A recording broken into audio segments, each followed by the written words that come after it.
turn this on? It is on. I didn't know if you knew she was. Yep. So you're ready to go? I'll ask her for the mic check when you're ready. Okay. But you're ready for me to get her? I'm ready. Yep.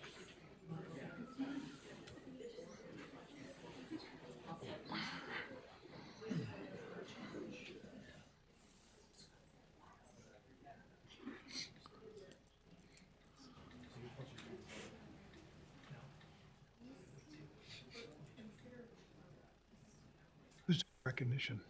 I am. You are? Okay.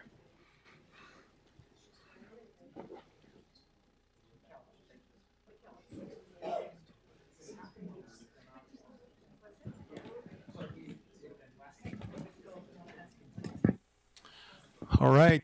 We're going to do a mic check for those that are on Zoom. Commissioner Gardner, can you hear us? I can hear you. Can you hear me? Fantastic. We can hear you as well. Thank you. Great. Okay. Welcome this afternoon to our Board of County Commissioners meeting.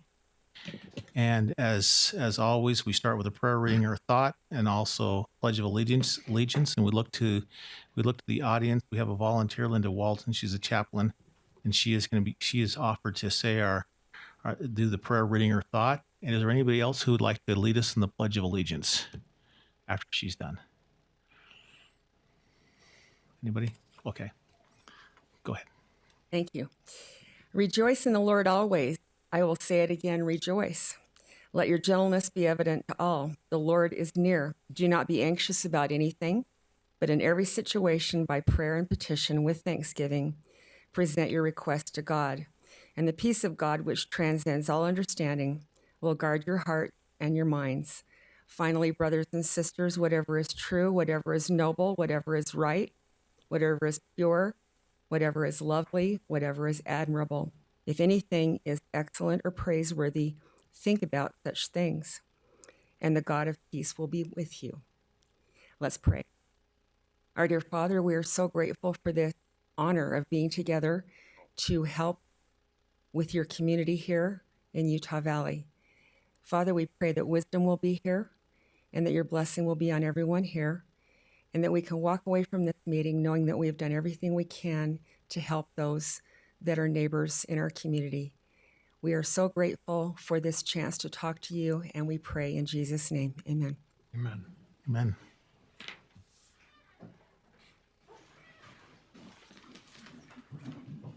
Please join me in the Pledge of Allegiance.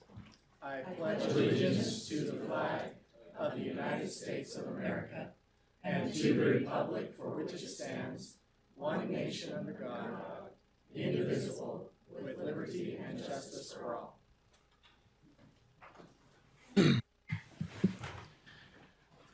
All right. Thank you. And thank you for participating in that. We now have a recognition, and I get to read this recognition. This is Brian Kiger is our new county employee of the month.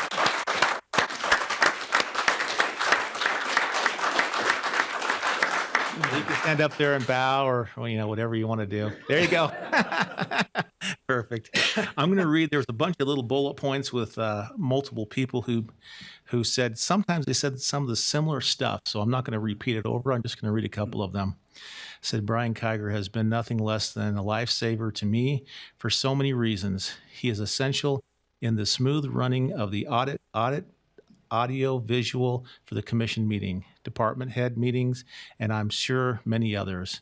Whenever I am in need of a computer or program assistance, Brian is right there to help. He is so knowledgeable and always takes the time to help me with a smile on his face. He will always take the time to go above and beyond in showing you shortcuts to make programs easier to use. He truly can work well under pressure. I can go on and on about Brian. We are so very lucky to have him part of the Utah County family. That was one, and here's another one. I'll read this. This will be the last one.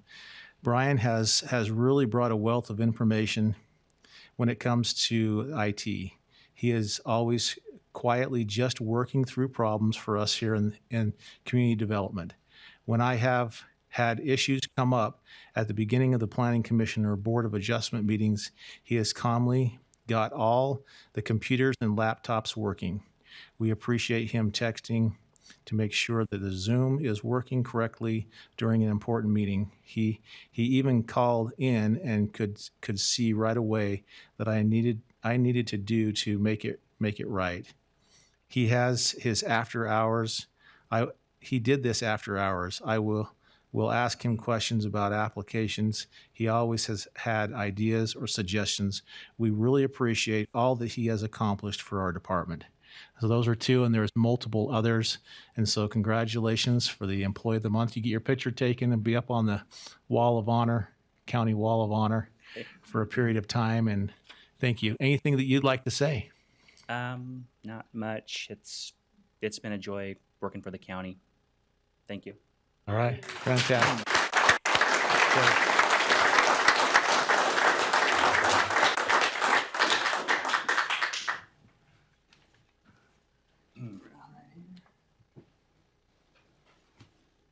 Didn't count all the whiteout files.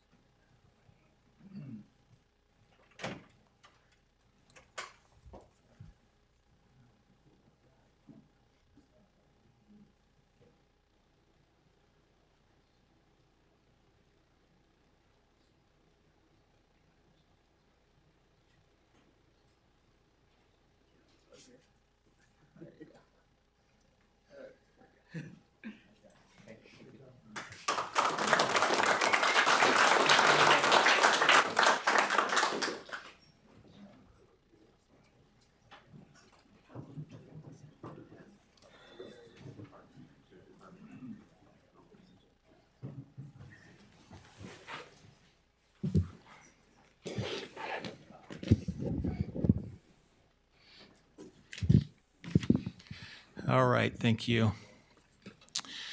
Okay, we will now build our agenda. As you notice, if you're looking at our agenda, that our consent agenda is empty. We will attempt to fill that, hopefully, with items that we will put on there, and we'll do that by not holding it. If we do hold one of the regular agenda items, we'll leave that on as regular agenda for discussion, and then future either approval, ratification, deny, or whatever's appropriate. If it is not held, then it will go on the consent agenda that it's been agreed to, ratified, or approved as stated on the agenda item. So with that, commissioners, if we could start with items 1 through 10. What items do we need to hold? And it looks like there's a couple of continuances. It's been asked that we continue, that I know of anyway, items number 4 and 5.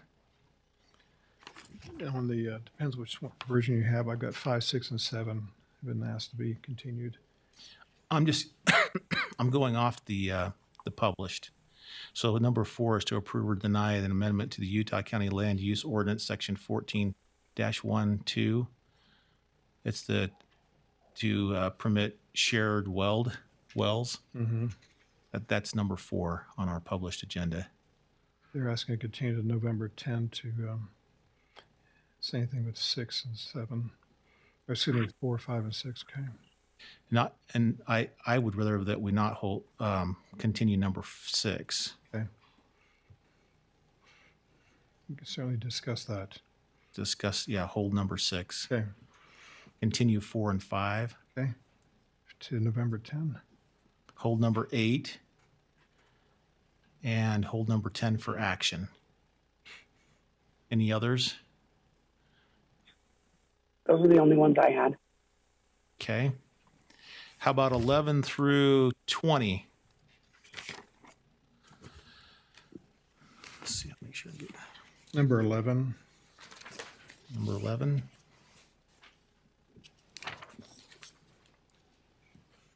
Hold number 11. Okay. I think we can leave 13 on consent. I don't think we have to hold it for action, do we? We just set a date. For number 13 is to approve and authorize the signing of a resolution giving notice and declaring that the real properties hereunto are struck off. I think we can leave that on consent. You can, yes, thank you. Okay. we'll probably we need to hold number 15 for action and number 16. Yeah. Okay. Any others? And that's all I had up through 20. Okay. How about now we'll go from 21 to 30. There needs to be a clarification on number 22. I don't mind leaving it on in consent as long as the parcel number reads 13,057,0088. 088. Yep, that's the correct number. Okay.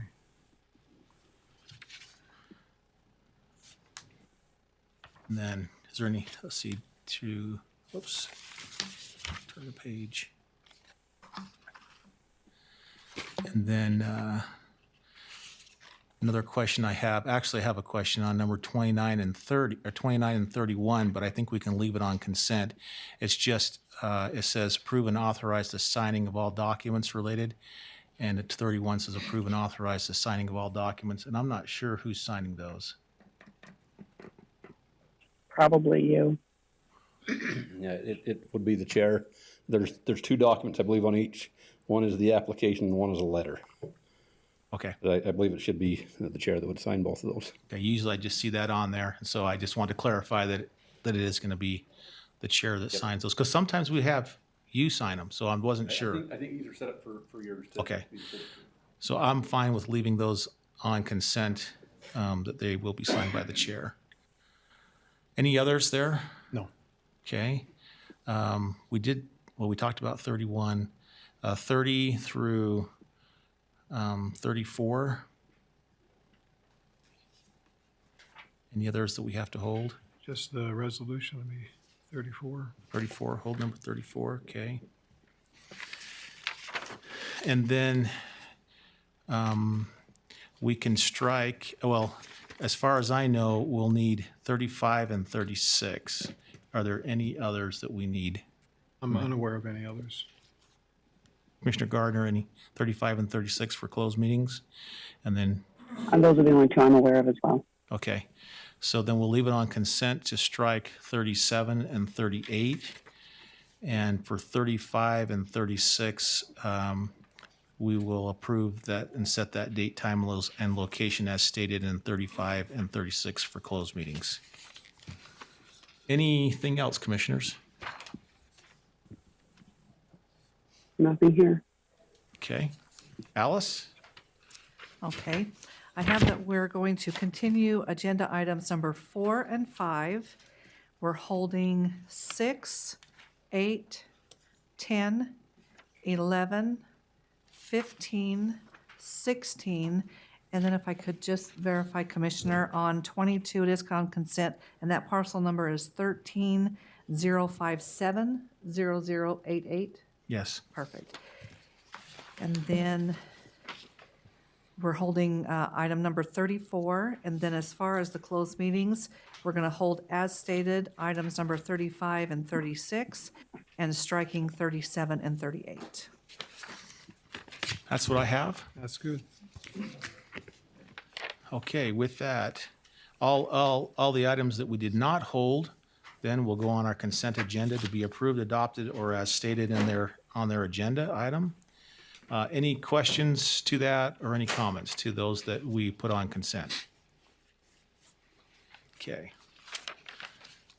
Seeing none, then we'll go back to number 6. Number 6 is to discuss the proposed ordinance to amend section 6.04 related to the approval of water and sewer disposal. This one was a continuation from last week, and there's been some dialogue. We've had an email that was sent in to us from a law office that was representing a group of people in the cottages, and some dialogue with our attorneys and also with community development.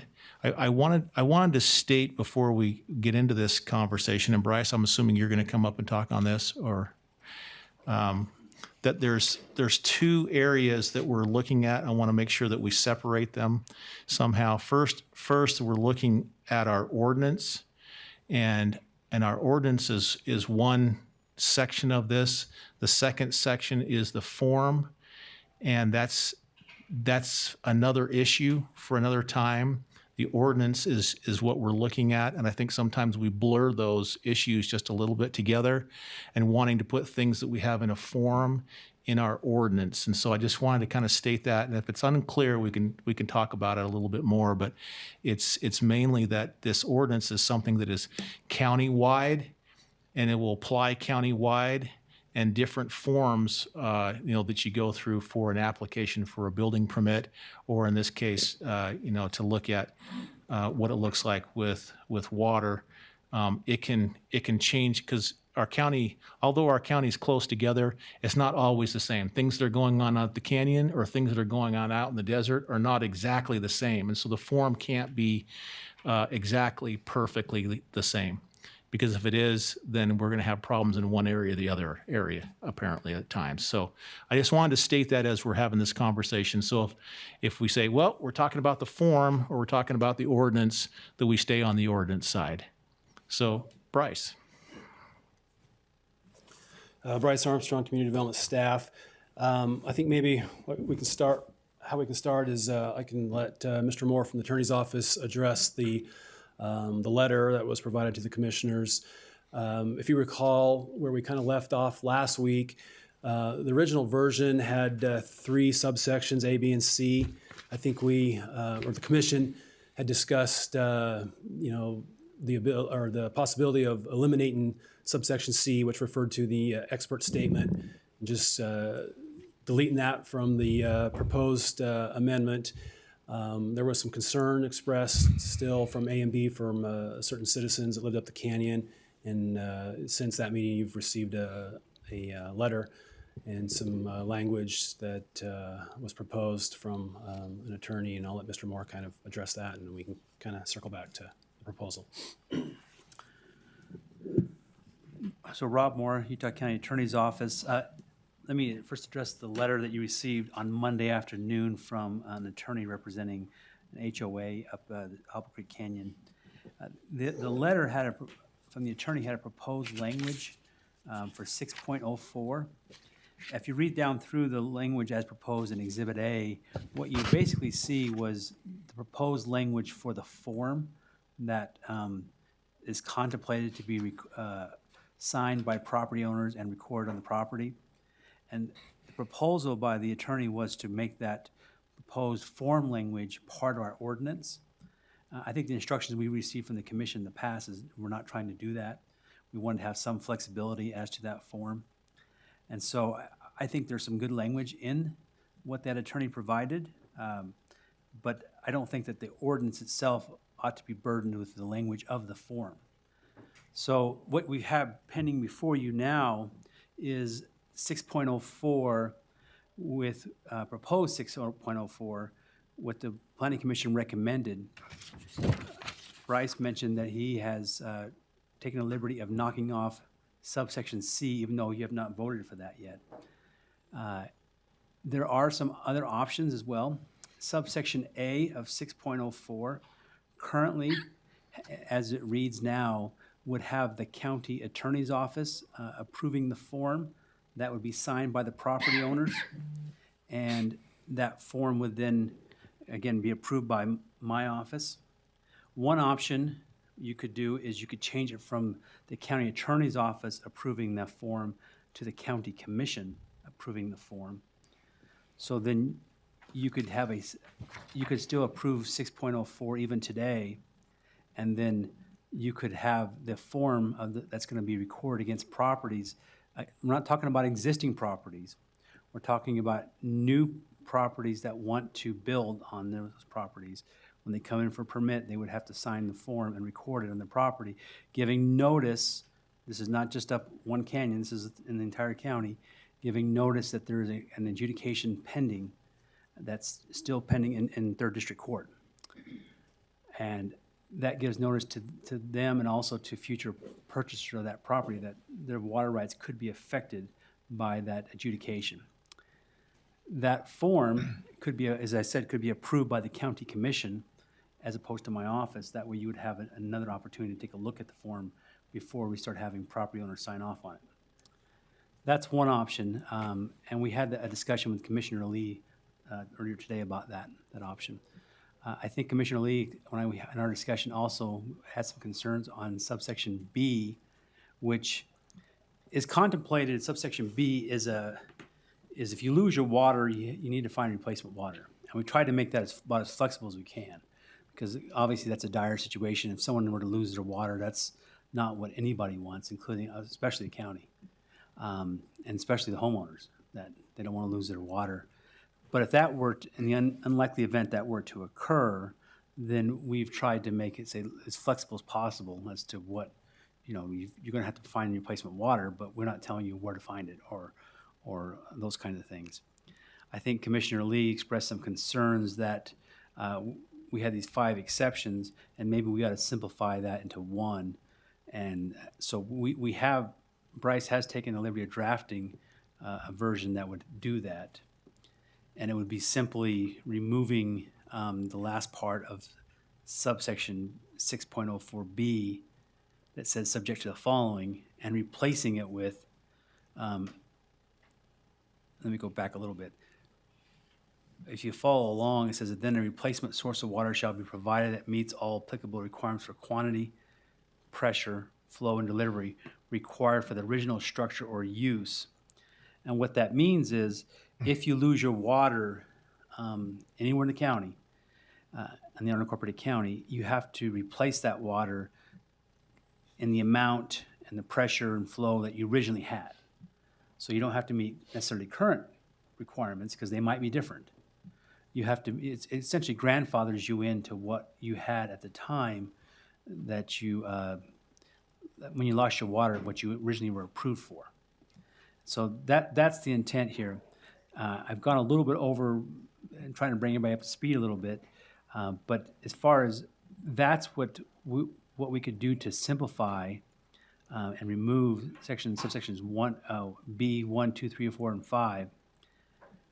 Bryce also recommended an exception, and that exception to B, 6.04B, so we would have one exception in there, would say if a lesser amount of water is allowed for use by this ordinance, which is applicable to such original structure or use, then the Utah County Commission may approve the lesser amount consistent with provisions and requirements associated with the lesser amount of water.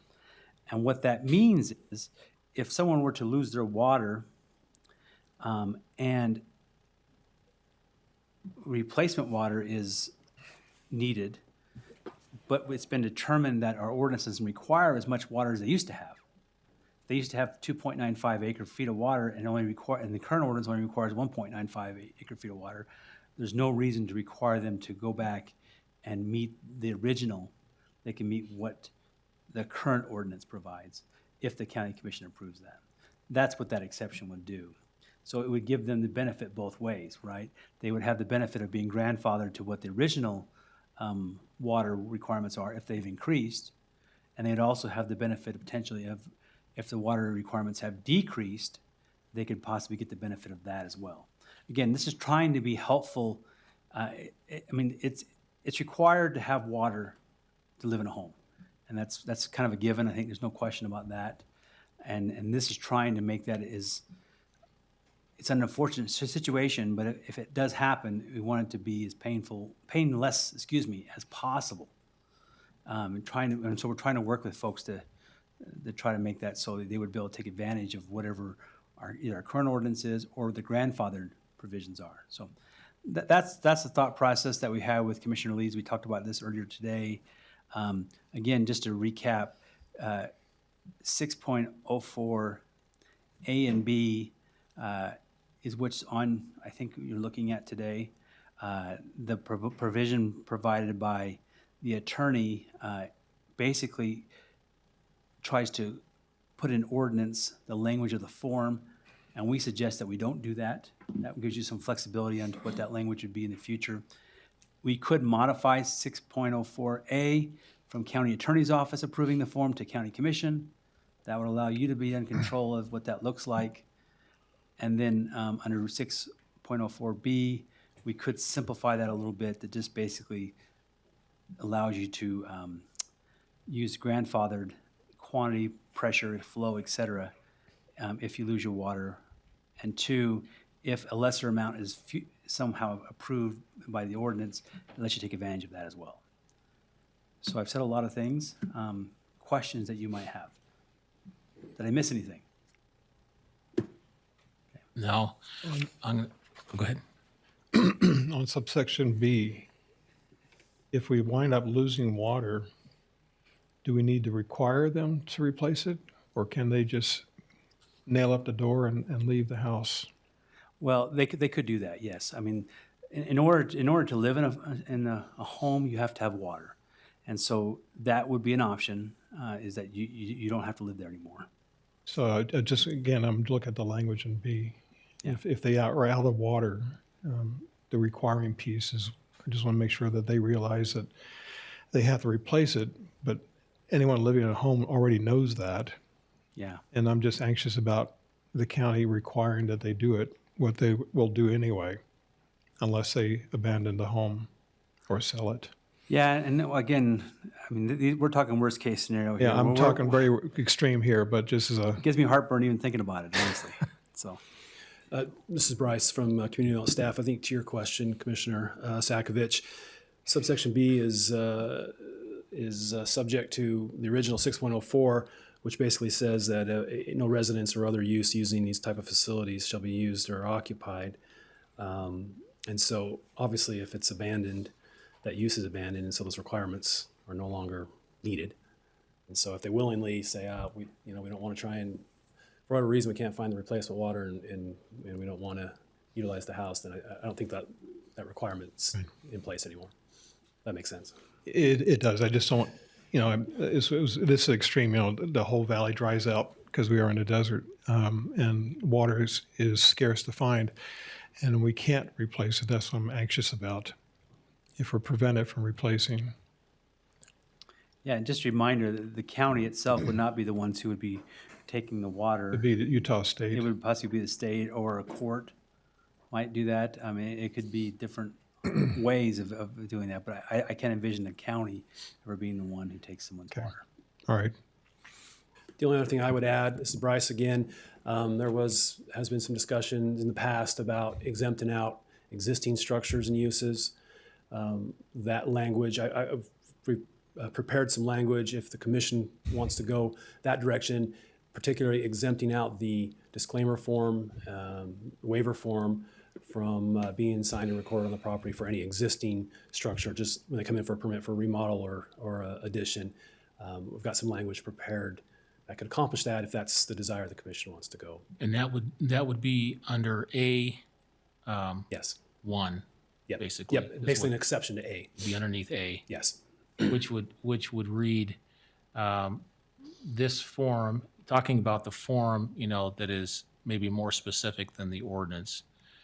This form is not required for a permit associated with a remodel of or addition to any existing residence or other use or structure with domestic water and or sewage disposal facilities. So the only thing that I would add is we probably missed another in the version I sent to you. The Attorney's Office said that we should probably use another existing. So this form is not required for a permit associated with the remodel of or addition to any existing residence or other existing use or structure with domestic water and or sewage disposal facilities.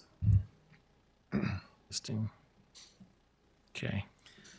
And again, the intent on that exception, if you decide to go with that as well, is that for existing homes that are just looking to remodel or something like that, that they would not have to sign the form, if that's what you want to do. I think once the homeowners are aware of it and they're coming in for a building permit, then it may be appropriate to sign the form, because at that point they're aware of it and they're still moving forward, but that's your call. So I think you need to decide whether you want to grant that exception or not. So to kind of recap, because a lot's been said on Lots it, been said. and then I think, before we take public comment, I think it'd be nice, Bryce, if you could read down through a clean version of it, including in there, or taking out the attorney's office as the one that approves the form and putting the county commission in there, putting that A1 with the exception in there, also hitting B just with that first paragraph and striking the 1, 2, 3, 4, and 5 that are on there, strike those out. And then instead of having subject to the following, there's some other language that we had discussed. And I think if you could kind of read down through that, I think that would be helpful for discussion purposes. Absolutely. So the proposal, as referenced by Commissioner Lee, would read in its entirety, Section 6.04, Health Department approval, water and sewage disposal. No residence or other use or structure with domestic water and or sewage disposal facilities shall be used or occupied, nor a permit issued therefore until a potable water supply facility and sanitary sewage disposal facility have been provided, which have been approved by the Utah County Health Department and meet the following requirements. A, the owner of the lot or parcel has signed and recorded in the office of the Utah County Recorder a restrictive covenant, acknowledgement, and disclaimer in a form acceptable to the Utah County Commission, which acknowledges and gives notice of the potential of a determination by the Utah Division of Water Rights or a court of competent jurisdiction which may reduce the quantity, pressure, flow, or delivery of the source of water and releases Utah County for any damage, liability, obligation, or loss that might subsequently occur or arise as a result of any reduction of water. Then one exception. This form is not required for a permit associated with the remodel of or addition to any existing residence or other existing use or structure with domestic water and or sewage disposal facilities.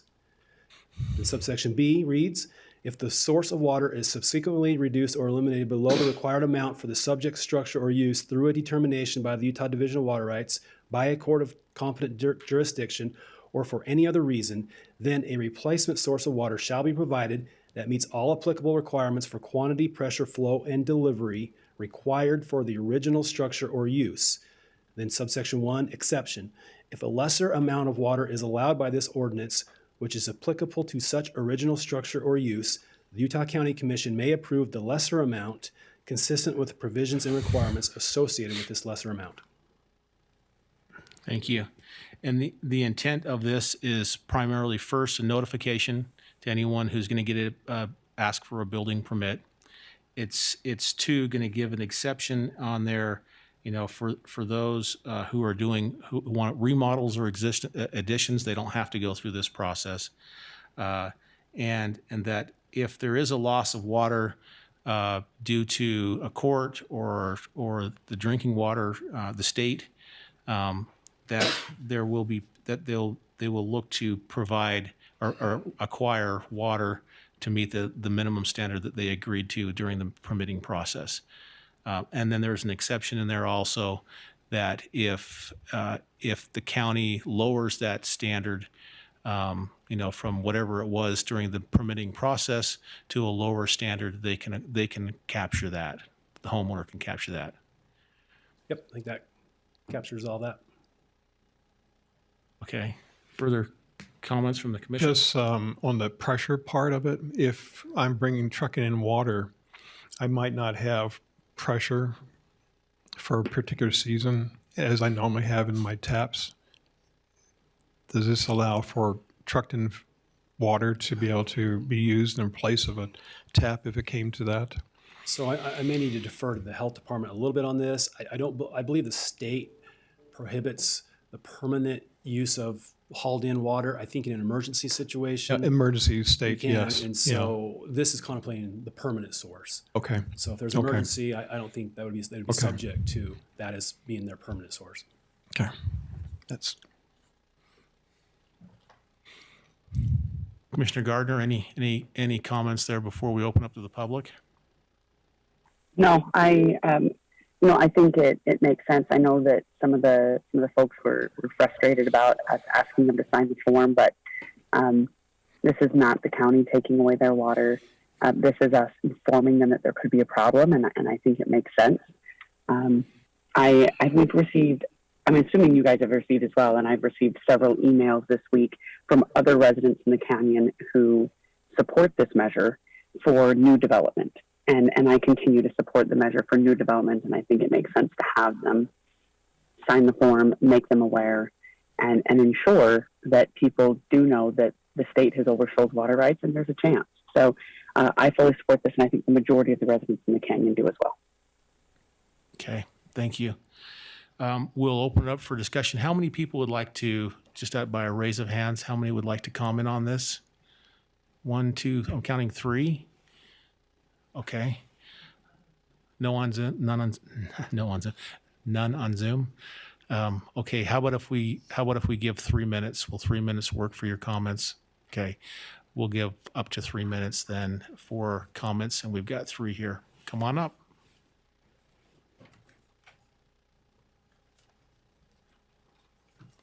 I just want to say thank you. My name is Karen Tusting, and thank you for taking the time to try and do something right for everybody involved. The only sticking point for me, I am a member of the cottages at Hobble Creek. We are a new owner of a piece of property we purchased in February, and the biggest concern is the word restrictive covenant. And I'm not a lawyer. I don't understand legal terms, so we are represented by a lawyer, and I have not had a chance to discuss this with him, so I'm just posing this out there for those of you who have a better understanding than I do. But as I understand it, it's when there's a restrictive covenant on a piece of property, it's an agreement between 2 or more parties regarding a certain use of a piece of real property. The covenant can either burden or it can benefit the landowner. A covenant that burdens the landowner is also called a restrictive covenant. And there are 2 types of restrictive covenants, an affirmative and a negative. And an affirmative is what obligates me to act as the landowner, and a negative is doesn't allow me to act. My biggest concern here, though, is that this can continue on with my piece of property. So I'm sorry I had this highlighted, but I don't have a highlighted copy. But this kind of attaches itself to my property if I decide to sell it. And that's my concern, is that it affects the sale or the value of my property in the future by having this covenant. Because what I assume, we all hope, is that these water issues can be resolved in time, and this won't be a real issue. Just listening to you, it sounds as though you feel that this could happen in the far future, not necessarily the near future. It sounds like you're trying to, kind of set up a precedence for that. So I'd just like to ask you to continue to think about this word restrictive covenant. Think about if that's appropriate or not. Thank you. Okay. Would you like to address that? Because we're talking about the form on this one, so. Yeah, restricted covenant, I think it's important that that word's there, because it's intended to burden the property to the point of at least putting people on notice going forward. So I think it's important that that's there. It's also important to understand that we've had this discussion about what happens when the adjudication is completed. We're hoping that it wraps up soon, but it's been going on for 40 years, so that probably won't be likely. We had talked about recording a release of this at that point. I will note, and Bryce can probably address this, I hope he doesn't mind me saying this, this is a common practice in governments, local governments particularly. We were having this discussion today. Bryce Armstrong, our community development director, has his own restrictive covenant, if you will, on his property in Mapleton City because he has a high water table. So he's had to sign a similar form at least he didn't, his builder did at the time they started building on his property. And it has similar provisions in it that we've talked about, a hold harmless, those kinds of things, so protecting Mapleton City. This is pretty typical.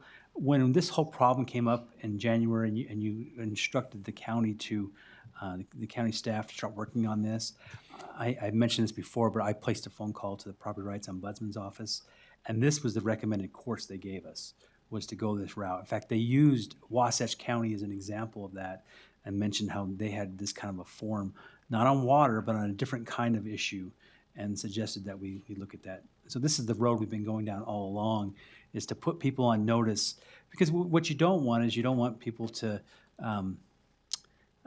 not know about it and purchase the property. Now, unfortunately, that's happened. These folks, it looks like it happened to them. They didn't know about it, and then they purchased property.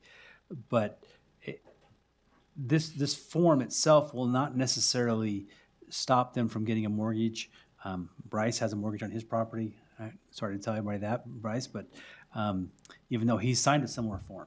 So you can still get mortgages, you can still do those things. But it does put the future owners, make them aware of it, so they purchase the property with full knowledge that there's a water issue. Now, if it goes away in 2 years, and we can record releases on all these properties and remove all these forms, and that's our hope. And we can do that as soon as the adjudication is completed, assuming that it is at some point. Okay. Come on up.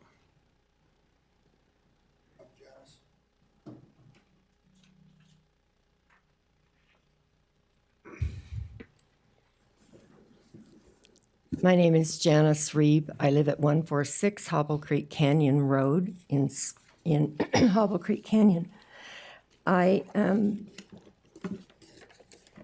would like to compliment the commission and the staff on all the work that they've done in this regard. The map that I asked Alice to put forward, the first one is the entire system that's being adjudicated. The green demonstrates that that is the 8 miles of Hobble Creek Canyon. It is the primary watershed for not only the 140 people in the canyon, but everybody downstream, including 25% of Mapleton and Springville City's water, excepting for Plat A. The second map shows in gold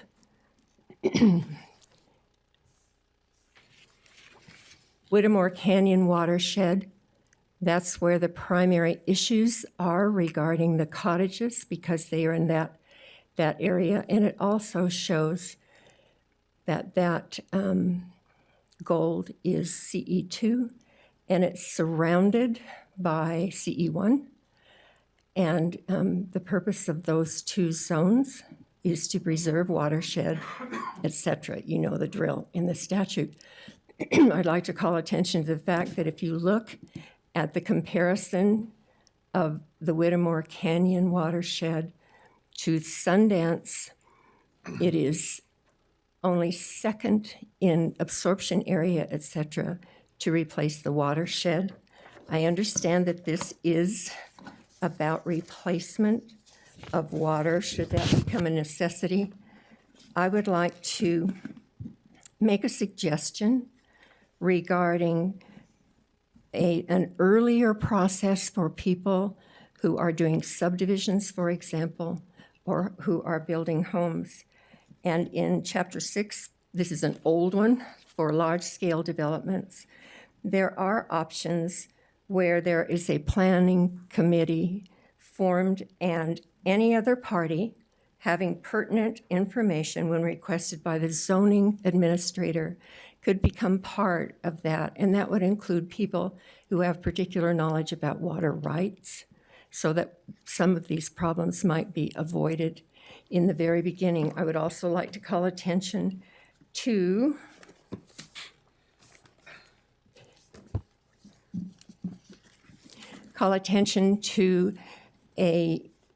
two issues here. One is that the state engineer has already put in place a distribution system based on priority dates.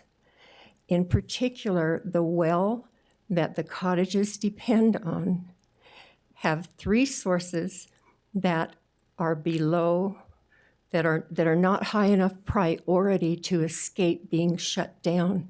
So it isn't a matter of whether or not the adjudication is completed. It's a matter of whether or not the state engineer is going to allow water in a structure not in the well not to be shut down because of its priority date. Fortunately for people who are dependent on Hidden Creek Well, part of their water, a goodly part of their water, is 1851 priority. That's the highest priority of water. And if careful attention were given to that, and individuals could meet together who are all concerned about this issue, then it might well be possible to not be in a position where their water will be shut down, because it isn't going to take another 2 years. It's in place as of April 21st. Thank you. Thank you, Janice. And that was part of the reason why the last time I mentioned if everyone was to sit around the table and have a discussion, and one of those shares, could be purchased by Hidden Creek Water, that may Company, solve well some of person. that. Right. If Springville Irrigation and city agreed to those kind of things, and the state also agreed to transferring and allowing for transference of some of those, that would be very helpful. And that's the reason why I kind of threw that out there, as you are well aware. Yes. And I think that's what you were talking about as well. I am. And the one paper, of course, that I didn't bring up with me is the most important. And it is a document that is put forward by a Deputy Attorney General, wherein the state is given wherein special deals can be made that the state will be a party to if all individuals who are concerned with that particular issue sign off on it. And that's what could be accomplished by getting everyone together, because this isn't a future problem. It's a present problem. Thank you. And thank you for putting that forward. Thank you.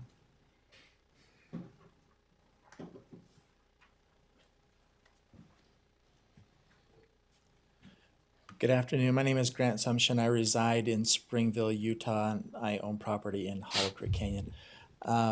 Just a couple of comments and questions, I guess. First, I think it does make sense, your suggestion to have the form approved by the commission, just to make sure that it doesn't go beyond what the commission intends to enact. So I think that's good. A question I have is, what if you adopt the ordinance amendment today, but there's some period of discussion and kind of figuring out what's going to be in the form, and the form is required for someone to get a building permit, then what happens between adoption of the ordinance and approval of the form? So that's one of my questions. Is somebody going to be held up and not able to get a building permit until a form is approved? And then another thing that's of some concern to me, my recollection The is answer that, has to be yes to that. I just don't know how, because if there's a signature of a form that has to happen, yeah. there's got to be a form to sign. And if you don't have the form to sign, I don't know how we go through that. I'll say yes, kind of, because I think what you have is the ordinance. This is Rob Moore, County Attorney's Office. The ordinance is not effective until 15 days after it's approved and notification's been sent. So I think We could get on an agenda. you could get on agenda in the next couple of weeks with a new form, yeah. So. Yeah. Okay. My impression from the last time when the attorney was here was that might not be as quick of a process as it would be if there weren't attorneys involved, because I are one and I know what happens when we get involved. Sometimes things go slower. So that's a concern for me. I don't know if you could make a provision in the ordinance that says that it's not effective until the form is approved or something to that effect. But and then my other concern is kind of, I think, similar to that raised by the first speaker, which I mentioned, I think, last time too, is the concern that this ordinance may have the effect of burdening some properties and advantaging in comparison other properties. For example, if she builds her home in the cottages right next to one that's already built, her property's going to have a restrictive covenant on it going forward. And if somebody's looking at those two homes, they may say, well, this one doesn't have a restrictive covenant and yours does. And they may infer from that that her water right is less, has a lower priority or is a weaker water right than the one right next door, when in fact they both are dependent on the exact same water company to provide their water. So that's a concern for me. Yeah, I understand that, but are you advocating that everyone should sign the form of their existing and not existing homes already? I mean, At some point in time, we have to give notification, right? And I yeah, think that and I'm it's only fair that when you're buying a piece of property, I feel bad that some people buy it without that notification, but we have to start somewhere. yeah. And I think I've mentioned before that I think my preference would be that the notification be given at the time of transfer of the property. But I think Mr. Moore has indicated that's problematic in terms of how we do that. But yeah, I just wanted to bring that to the attention. And does if I understand correctly, the requirement to replace water, that applies to all properties in the county anywhere, right? I mean, that already is a requirement, but this is just clarifying that. Right. Okay. Yeah, I think everyone has done really good work in getting through some sticky issues. So my compliments to everyone. Okay. All right, we'll bring it back up to the commission for further discussion.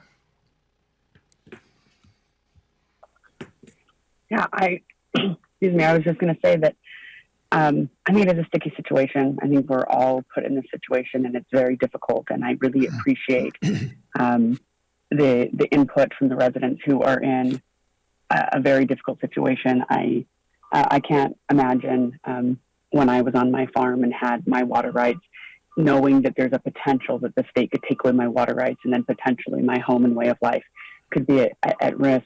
It's a very difficult situation, and I think we're all doing the best we can. I think, Commissioner Lee, you laid it out perfectly last week when we talked about how it's not going to be a perfect solution for anyone, but I think that we've come to a place that I feel comfortable voting for this.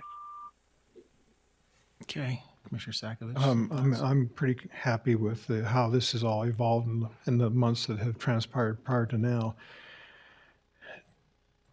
Should we continue this until the actual language is formally done, or can we go based on the verbal outline we just received?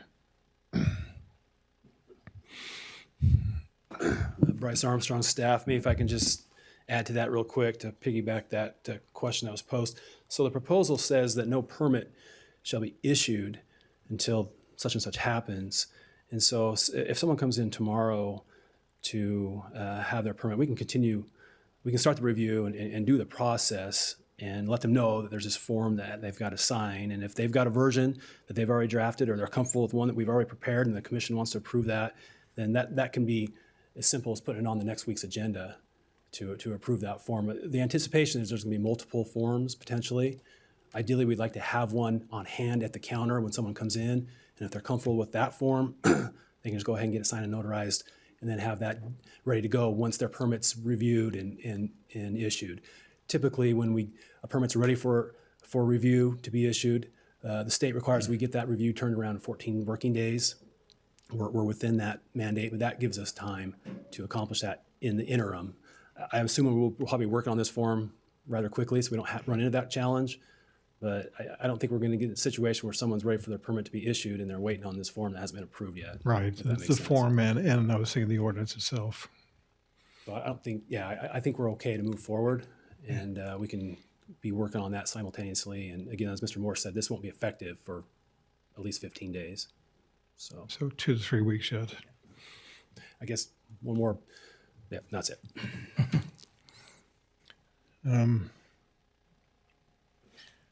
I feel comfortable moving forward. I mean, everything that has been put out there, the only changes would be from the county attorney's office to the commission office.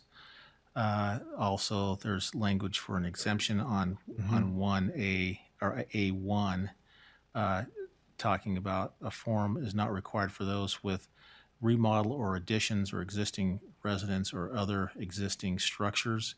That's an addition that you haven't seen.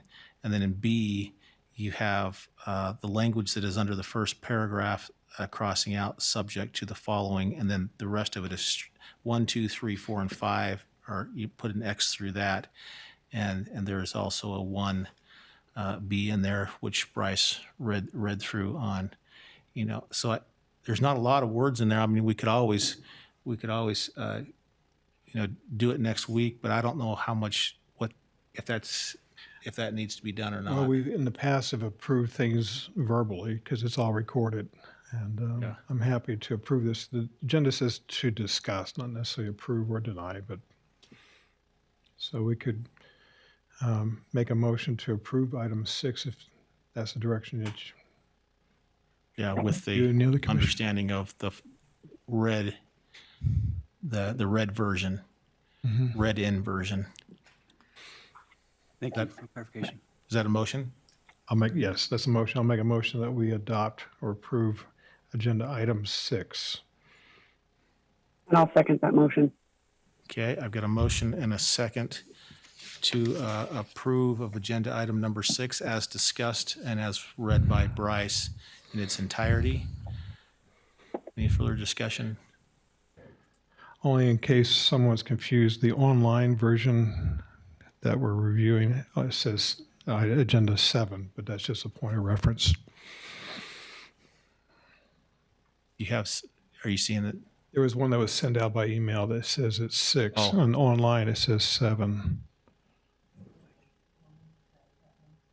Okay, because there was an amended, version after we published, and then we published again. So there was 2 publishing. So maybe you got to. Then I'm Johnny come lately here. Maybe you got the first publishing. There was 2 publishings. I will double check it as we go along with the others. So I'm happy to support that motion for agenda item 6. Okay, we've got a motion and a second to adopt or approve the ordinance amending section 6.04 as read in its entirety by Bryce Armstrong. All in favor, say aye. Aye. Aye. Aye. That passes 3-0. Okay, number 8 is to approve and authorize the signing of a resolution of appointment and ratification of appointment of a justice court judge for Utah County, Utah. And we have gone through a pretty extensive process in which we have sent, where it went through preliminary committee, applications came in, and they went through a vetting process with a committee. The committee did some recommendations to the commission, and I know that all 3 commissioners, there was 4 individuals, very highly qualified and individuals, and it's almost too bad that you can't have more people, but you can't. There's only one spot available, and so I know that all the commissioners have interviewed all the applicants. This one's kind of different in that by state statute it says that the chair does the appointment, and then the other commissioners ratify.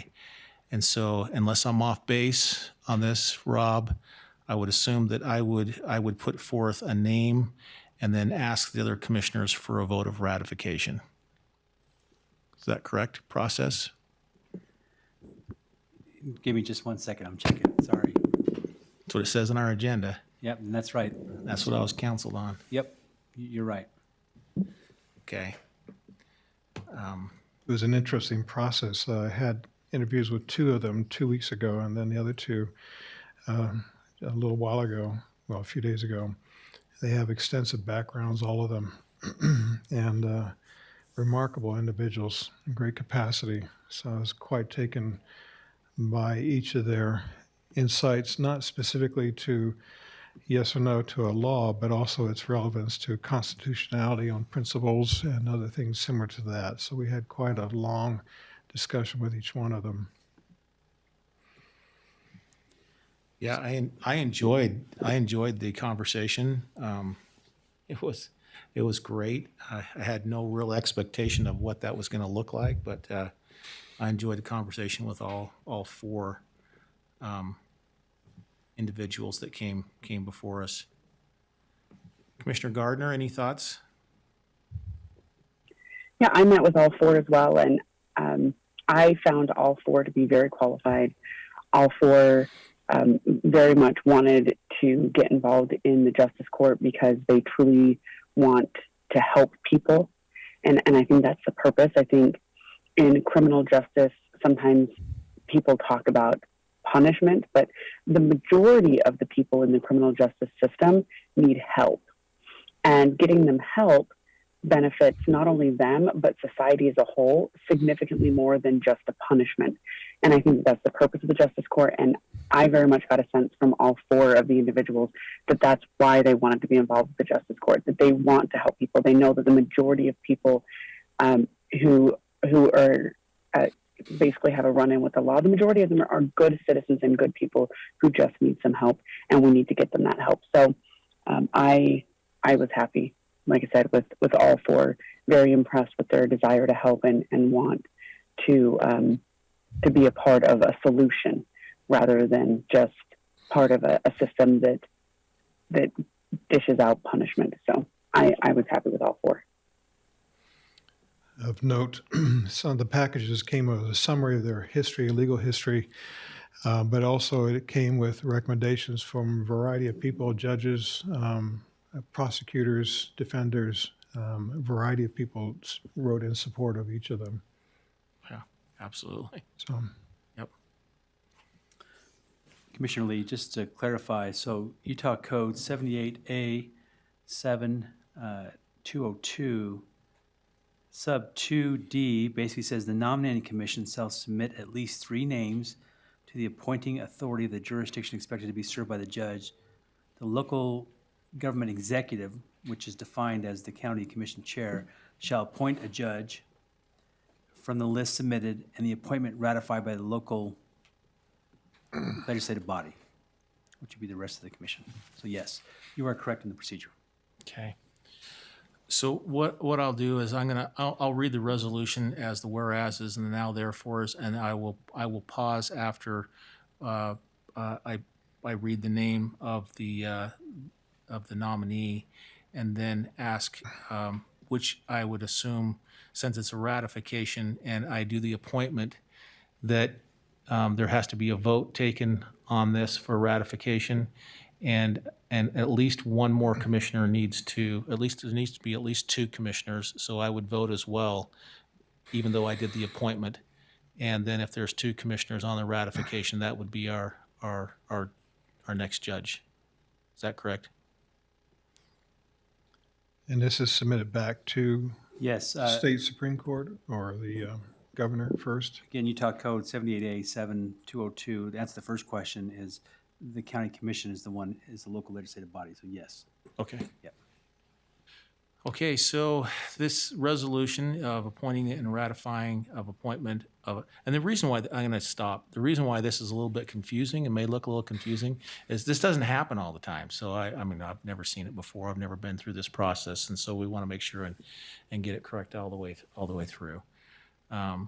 Resolution of appointment and ratification of appointment of a Justice Court Judge for Utah County, Utah, whereas the Chair of the Board of County Commissioners of Utah County, Utah has the authority pursuant to Utah Code Section 78A 7202 to make an appointment of the Justice Court Judge for Utah County, and whereas the appointment of the Justice Court Judge must be confirmed by a majority vote of the Board of County Commissioners of Utah County.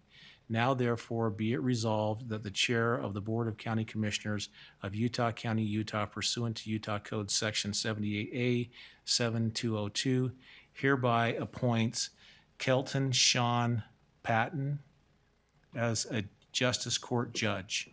And I'm going to stop right there, and I'll read the rest of it after. And since there is not a motion and a second, I'll just call for a vote for that ratification. All in favor say aye. Aye. Aye. Aye. Okay, that passes 3-0. So Kelton Sean Patton as a judge Justice Court Judge of Utah County, and the Board of County Commissioners of Utah County, Utah hereby confirms the appointment of Kelton Sean Patton by a 3-0 vote as Justice Court Judge of Utah County. Okay. Well, something new every day. Okay.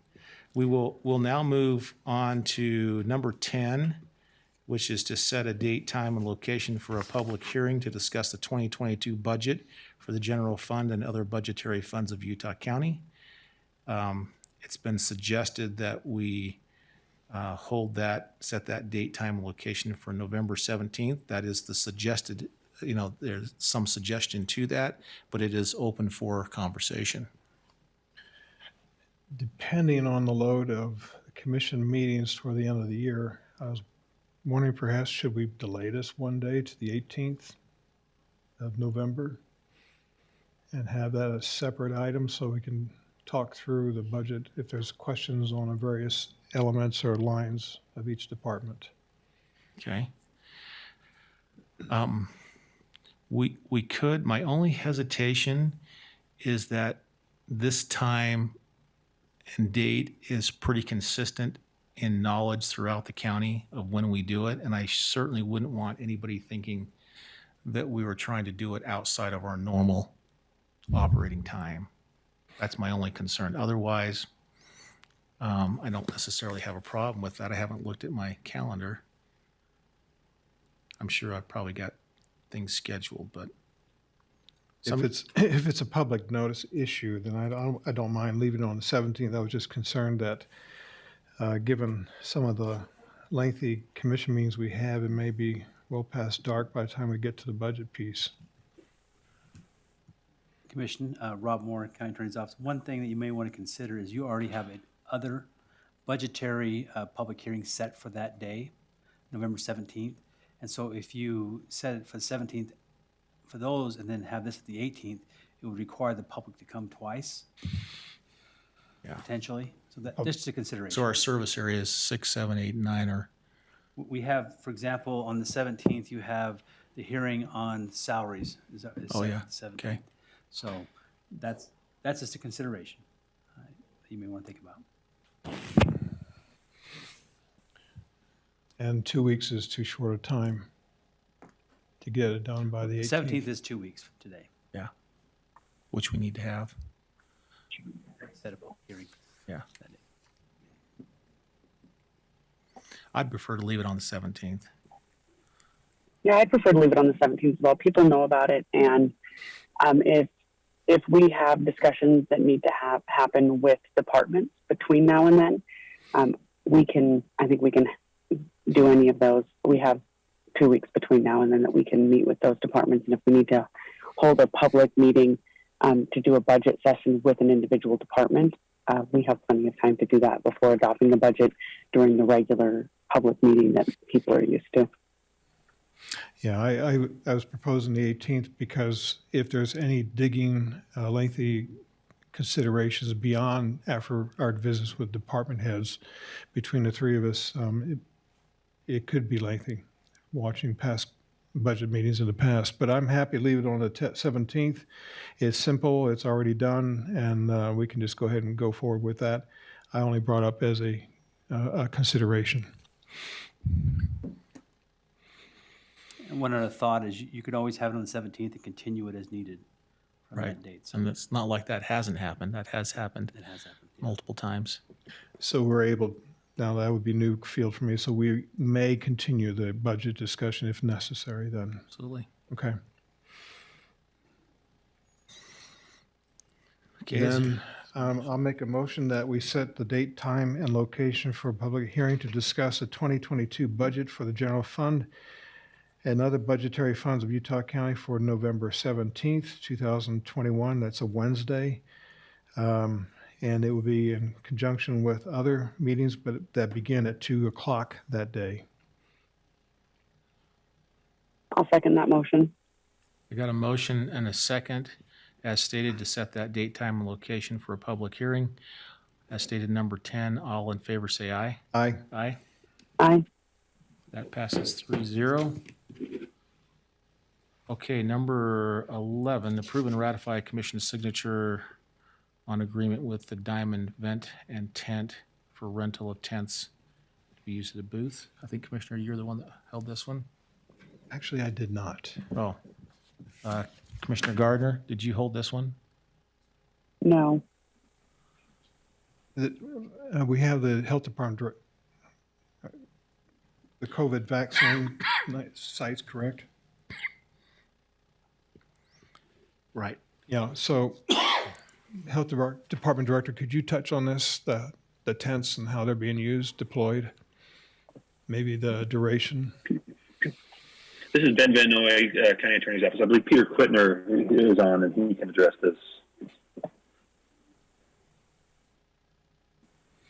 Or Eric. Go ahead, Peter. Peter's not on out. Okay, can you hear me okay? Yep. Okay, hi, this is Peter Quittner, Utah County Sheriff's Office. These tents are in conjunction with a request that was asked for us to search for some additional vaccine sites. We work with the health department. We have a need to put up a semi-permanent structure with the impending weather, the season of the year, the snow, the rain, and those types of elements that are going to be coming into play. We've been asked to put together some of these sites, and these particular ones we're using a mobile mini style office where it's some portable buildings that are brought out on scene, set up, and then the tents are used for cover and an overhang so the cars can drive through these in order to receive the vaccine for inclemental weather and those types of things. But this is not a permanent purchase, but it is for those vaccine sites. And I think that the agenda item 12 is related to it, the Will Scott. The Will Scott is the building. Is the building itself? Okay. Correct. If you guys remember to last year at the Spanish Fork Shopco that was rented, how important that when lines went out the door, how important that awning was that Diamond Rental put up through Peter's planning, how critical that was for the elderly that were coming to receive their first dose of vaccination during inclement weather, whether it be rain or snow. And it was very appreciated by the patrons that were needing that. And so this extra peace of mind will help for whatever Mother Nature throws at us here in Utah on a cold November day. So You shouldn't say whatever. I've got lots of wood to knock on, so hopefully we're okay. But any other clarification needed? I definitely support this. Only both of these are funded through FEMA funds? I believe Peter can answer that better than I. I think the extension to FEMA would, through December, would allow us to make this a part of that project. Is that correct, Peter? That is correct. I've spoken to FEMA, and these are approvable items. They're allowable, through December 31st, and then after that, it would be up to us to continue those costs with another source of funds. Okay. Anything else? Okay. Thanks. Okay. Then I'll make a motion. We adopt both agenda item 11 and 12. Well, I think 12 is already consented to. Right. So we'll go with consent with approve. We'll make a motion to adopt agenda number 11 then. I'll second that motion. Get a motion and a second to approve and ratify the commission's signature on number 11. All in favor say aye. Aye. Aye. That passes 3-0. Okay, number 15, receive the recommendation proposal for the RFP for the retirement plan record keeper and recommend a proposal for further negotiation or award of a contract. This one came down to a tie, 3-3 tie. Robert, go ahead and feed up yes. further. As you stated, there were 9 proposals that were submitted, and you're being presented with the top 3. Number 1 and number 2 were a tie, Prudential and Voya, and number 3 was Fidelity. So it's the ball's in your court to pick from one of these top three to move forward. We do have, I believe, a representative from Soltis online with us if you have questions that you want to ask him about the analysis that was done. Other than that, you have any questions of me? I don't. Tucker, that's Tucker? Tucker, that's yes. So Tucker, do you have any comments or any analysis that you'd want to share with us? This is Tucker. I'm stepping in for Tyler, who apologizes that he can't join us today. As far as the analysis goes, as has been stated, when we looked at how the fees came back and the platforms that both providers have, it's pretty close as far as which each can offer. And so we talked to committee last, presented them the numbers, gave them our opinions, and yeah, it's really just down to those two. I don't know if the committee has questions about how we went through the proposals or the fees that came back or anything that they'd like to maybe ask clarifying questions on. I don't have any. I have none. Okay.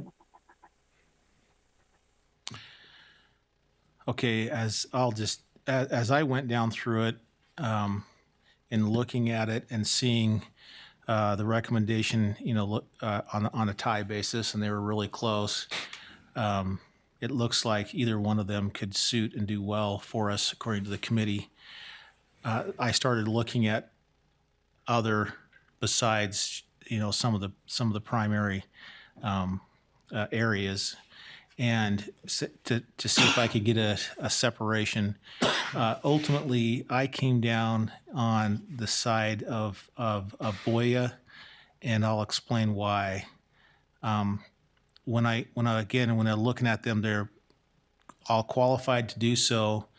I know that Prudential is under the process of being acquired by another company who did submit a proposal, and although this is a 5-year contract and contract language would keep things in place, some of my worries is what will happen with employees.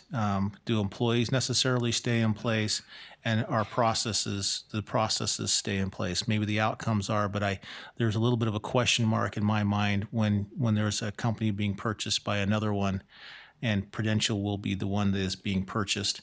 And so that, for me, threw some question marks in there, and I didn't want to go through a process where it looked like we would go one route and then turn right around and shift again. And another one is that and Tucker, please jump in on this one. It appears to me that for the county employees themselves, the Voya one would be more beneficial to the county employees. Not by much, but it looks to me like that the package there would be better for the county employees on a financial basis. Is that correct? My analysis there. Yeah, that is correct. We think that Voya, they've already got, we've talked to the committee about stable value funds and managed accounts, both options that enhance the outcomes for retirement for employees. And Voya currently has a few more options. Prudential's been in talks of establishing them, but with this acquisition, when and if it'll happen in the future, we're unsure. So anyway, that's the reason why I would prefer to go with Voya. Not that Prudential won't work, but I'd like to see what the other commissioners think on it as well. I'm curious, on the portfolio basis, Prudential Fidelity is well known. Voya is new to me. How old is Voya? Where are they headquartered? Looking for long-term. I wouldn't be able to answer that. I don't know how long they've been in I would say the government space, in the 403B space, for a while now. And they've made some enhancements in the last 5 years to their website. So they've definitely increased their focus on the website and technology. And now they've become more of a competitor in the government space. And so that's why they showed up so well this time around. And when we did the RFP 3 years ago, they also showed pretty well.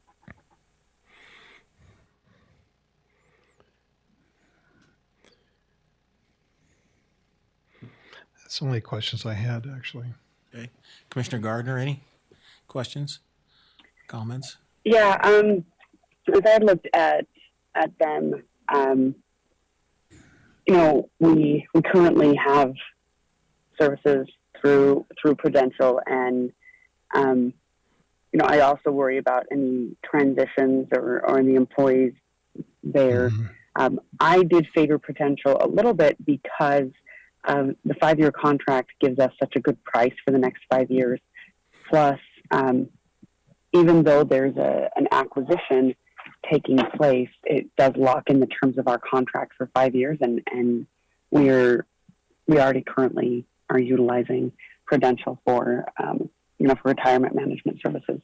And so just because of locking in the price for 5 years and then not having to have employees transition, I favored Prudential, but I'm okay with both Prudential and Voya. So I didn't have any negatives against Voya. I just liked the low locked in price and not having to transition employees for the next several years.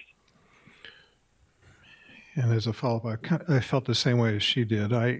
I'm open to a new agency, but again, name brand has a lot of weight for me and other communities. But if Voya has had a substantial portfolio track record, then I wouldn't mind going with for me at least, an unknown entity like this if they have the backup support that's evidence in their proposal. Well, Tucker, you Yeah. can. I mean, you and can it's say hard on to. this one. I would say it's hard to separate your personal from it. I mean, the rest of my entire. I work with Fidelity. Like the rest of my retirement, all of my retirement from my corporate career is with Fidelity, and I've been very happy with all the services we've gotten at Fidelity. So really, all the top three, I don't really have a negative on any of them. Just that Prudential is who we're currently with. Obviously, I like Fidelity personally because that's where all of my money is personally managed from my corporate career. But yeah, I think it's a good question on what Voya has to offer, as Commissioner Sakovich was saying. So Tucker, on Voya, I mean, Voya's not like a new kid on the block. They're substantial. If you could kind of speak to that, it's not like they're brand new to this game. They've been around for a while and they've got substantial holdings. One reason you probably haven't heard of them is because they are very specific in the government space, and they don't, they don't do personal accounts or I would say public or private entities, and that's probably why their name brand isn't as widely known as Fidelity or Prudential. But that's why they keep showing up in these bids, especially for entities that have high asset amounts, is because they've been doing it for a while now. And because of that, they're able to come in and be competitive and do well for government entities and schools and hospitals.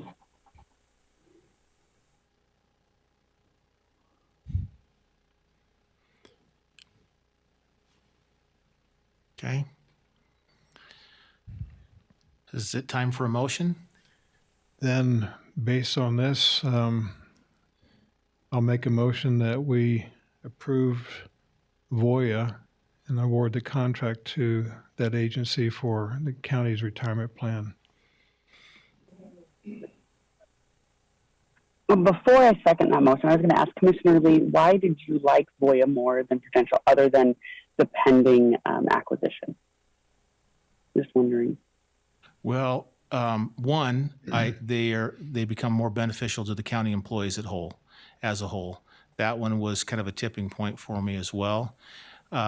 Plus, the acquisition kind of, again, yes, we can lock in a rate lower than what we had before from Prudential, but it still doesn't quite beat the Voya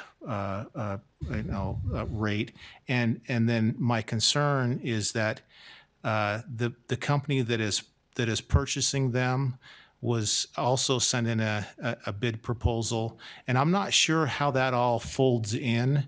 I know that when businesses are acquired, there's a certain culture and attitude that happens, and we may be very happy with the Prudential people that we're dealing with now, but there's nothing in our contract that says that they are going to continue for the next 5 years in their current positions. Nor do we think the outcome of the contract may be solid, but I would hate to be, going through a process and then turning right around, and the next one is with Impact. I think it's Impact. I can't remember the name of it for sure now. Yeah, and so now we're switching again because Prudential will be acquired. So I'm just concerned on that level, and I think that Voya's, again, both of them are right there when it comes to the services. It was just the little intangibles that I couldn't quite get past, and I thought if we're going to be making a change into the future, even if it's 5 years into the future anyway, and they're so close like that, and it's a benefit to the county employees, that I'd prefer to go that route. No, that makes perfect sense. Thank you for explaining that for me. I appreciate it. With that, I'll second Commissioner Sakovich's motion to accept Voya. Okay, I got a motion and a second for number 15 that we received the recommendation, and for the retirement plan, and Voya is the one that we have selected. All in favor say aye. Aye. Aye. Aye. That passes 3-0. Okay. Number 16 is to adopt a resolution formally establishing an audit committee.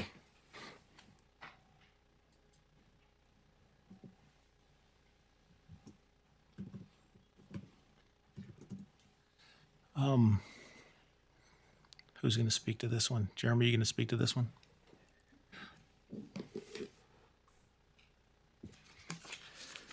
Yeah, thank you for the invitation to speak on this and considering this agenda item. Commissioners, this proposal is to, as it says, to adopt a formal audit committee for the county. And just to give you a little bit of background, as a default, the governing board of a local government agency is the audit committee. So the commission, if it chose not to do an audit committee, still retains the responsibility to oversee external audits or annual audit by an independent CPA firm. And by state code, the commissioners also have responsibility to approve the scope of any performance audits done in the county.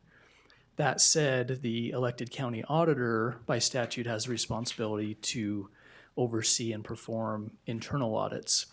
So what we have here is kind of this parsing out of responsibilities. So we have external audit, and we have kind of two pieces of an internal audit, performance auditing and financial internal auditing. And my experience at the state auditor's office for 6 years overseeing local governments is this responsibility of audit committees, the default version of it, 99% of the time by roughly 1,000 local governments in the state is not really well understood, and often those responsibilities just simply get done at the last second and often just not done at all. And what this audit committee does is it articulates specific people, specific timing, and specific duties that will help the commission and the elected auditor to share power, if you will, to bring under one umbrella those internal and external audit responsibilities. And in addition to sharing those powers by getting representative from the commission, the county treasurer and the county auditor to sit on this board so everyone gets buy-in, to also comply with another part of the state code that requires the county commission to institute an internal control process. That's a very broad term, but at the state auditor's office, it's been interpreted that means there's a relationship with that audit committee and also with internal audit. But because at the county level you have this statutory independence of the elected auditor, you have this division. And so it creates the potential for, certainly in other counties, there have been standoffs between those offices on internal audit issues.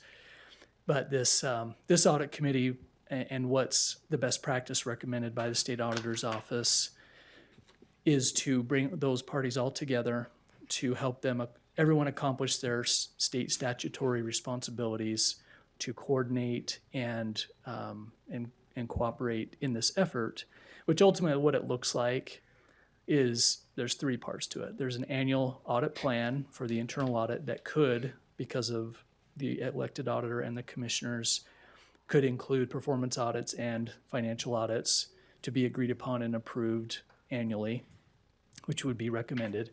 And then also to ensure that the selection of the external auditor is done timely and the evaluation of both management, which is my team, and the independent auditor are done by an objective body, which would be done by the audit committee as well.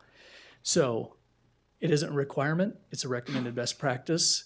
I recommend it. I've seen both as a private CPA firm auditor and as in the state auditor's office, more than my fair share of local government frauds and certainly abuses of positions, things that we looked into and investigated. And in almost every case, the internal control environment was weak. And the audit committee is the best practice. And we have the GFOA has this handbook, the Elected Officials Guide to Audit Committees, which will get you all a copy of this, of your own, to give you this as a reference guide, as well as this, not surprisingly, called the Green Book, which is put out by the federal government General Accountability Office. And so this is for federal governments, and they cover the same issues, which is how do you institute good practices and tests of controls within your organization to prevent and detect fraud, waste, and abuse. Like, that's the big idea. So could the commission continue as is, still have that responsibility and not utilize the audit committee as a tool? Yes. My recommendation is it's going to consolidate and make that easier and formalize it in a way that will make your jobs easier and hopefully be more effective in working with our office to get all that stuff instituted and improved going forward. Questions? So who does the audit committee report to, and who do they take direction from? So the audit committee reports to the commission, and it's laid out there in how often and what that report's supposed to look like. They don't really take direction from anyone because it's outlined in the resolution what their duties are. So their duties are enumerated specifically. So the commission clearly could change their duties by amending the ordinance, the guiding document for that ordinance, but they don't necessarily take marching orders. Those are enumerated as part of the organizing document. And so if the document was changed, or let's just go through some practical, if there was if one of the commissioners thought that there needs to be an audit done on something, would they go to the committee and ask for that to be done and then get a report back? Yes. And that's where having a commissioner on the committee, certainly could act as a liaison. And I think there's certainly room for, certainly if someone, for example, some extreme example, some member of the community is aware of some fraud that's happening in the county and they contact you, will you necessarily have to go through some elongated formal process to get that looked into? No. This is to have an ongoing process in, if you will, the emergency powers that the commissioner has. When there's an emergency, you just act, and there's provisions allowing that. It would be the same case here. This wouldn't disallow reasonable actions in response to situations that could be looked at, by law enforcement, by the internal audit department, whoever. It just designates a group of individuals, in this case elected officials, who have the responsibility to not just wait for an emergency, to not wait for the bad thing to happen to react, but to proactively ensure that we're monitoring and fixing the problems in advance, in addition to responding to the emergencies, if you will. I like that. I like what you said there. What would be the role of the auditor in this committee? So as it's outlined, and as the elected auditors and the duties given to them in the state code, this version designates them as the default chair, unless that person is involved in the day-to-day accounting operations, which would make that conflict of duty, which is the case in most counties in Utah. They don't have the privilege that we do of having accounting professionals that do the day-to-day operations and have elected official who's separated from that sufficiently that they are independent from those activities. So that is the chair, so they would be in charge of organizing the meetings and effectively executing what's in the charter. Could the committee decide even against two commissioners on a certain audit and say we're not going to go that route? If the committee said we're not going to do an audit and two commissioners were saying I think an audit needs to be performed. The audits that would be controlled by the committee, yes. So they have, and that isn't abundantly clear in this. And I don't think we would want it to be overly prescriptive to, as you're suggesting, handcuff, audits that could be done. Just anecdotally, if this were the case, the commissioners have discretionary budget. They certainly could engage a CPA firm or some forensic audit firm to, go through the procurement process and hire them to do something. I don't believe that there's anything either in this resolution or in any state code that would disallow that. So I don't think that handcuffs them, but I would imagine, and again, you're introducing the thing that becomes problematic in local government, specifically in county government, where we have multiple levels of elected officials who can stiffen their spine and push back. Those are frustrating situations, and we certainly hope they don't happen. And I don't think this resolution or the lack of this resolution solve these political disagreements. But again, what it does is it gives specific responsibility to oversee something that by and large goes ignored until a bad thing has happened. We want to prevent that through the audit committee. I don't believe it's going to avoid or resolve infighting between elected officials, unfortunately. So one area that I'm a little bit concerned about is that, and maybe you can clarify some of it, the external auditors right now, when they come in, that's under we're going through an RFP process right now for an external auditor, which the commission has asked for from Robert Baxter to go through that process, and we make a selection. They should be, the commission should be the ones that meet with the external auditor probably on the kickoff and talk about any, potential concerns, and also on the exit, maybe even as their own entity, and talk about those things and kind of conduct and oversee that whole process all the way through. But with this committee, that would be folded into that committee, and the commission as a body wouldn't necessarily have that control. That's correct. And the audit committee's existence is to support the default audit committee, the governing board. So if you don't want to give up that interaction with the external auditors, then you need to amend this resolution. So this is with the understanding that this would be the commissioner's choice to say our single representative on the audit committee is sufficient. We trust that they will go through and execute their responsibilities, specifically as it relates to the external audit, in a way that meets our expectations, meets standards and best practices. If you don't believe that's the case, you shouldn't adopt this resolution. So we haven't had a strong history. It also wouldn't prevent, this resolution would not prevent all the commissioners from attending any of the audit committee meetings. Correct. So, just not so an any official of the member. commissioners that wanted to could meet with the external auditor, could be a part of those meetings, even if they weren't the representative on the audit committee. So the commission would be intentionally giving direct oversight of that responsibility to the audit committee. And again, this resolution could be undone through an action of the commission at any time. This is literally a delegation of default responsibility. It's not required. The best practice is that it eases the burden of the board and allows for specialization by having appointed advisory, financial experts as needed who are not members of the staff. That's part of that as well, because 99% of elected local government officials don't have a background in financial controls. So when that's needed, I believe the county treasurer, Kim Jackson, is a CPA. So we're really fortunate to have that expertise here. That's uncommon, certainly throughout all the counties, and is likely not necessarily to be the case in the future. So this allows the provision to appoint additional members of the audit committee where that expertise is lacking, that you go out and find it and you appoint an additional person to advise and give those elected officials the advantage of having that expertise available to them on that committee.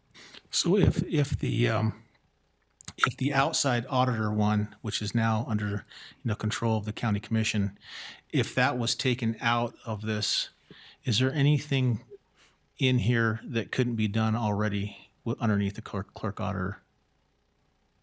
The performance audit. So the statute requires performance audit scope to be set by the commission. Which is defined. Okay.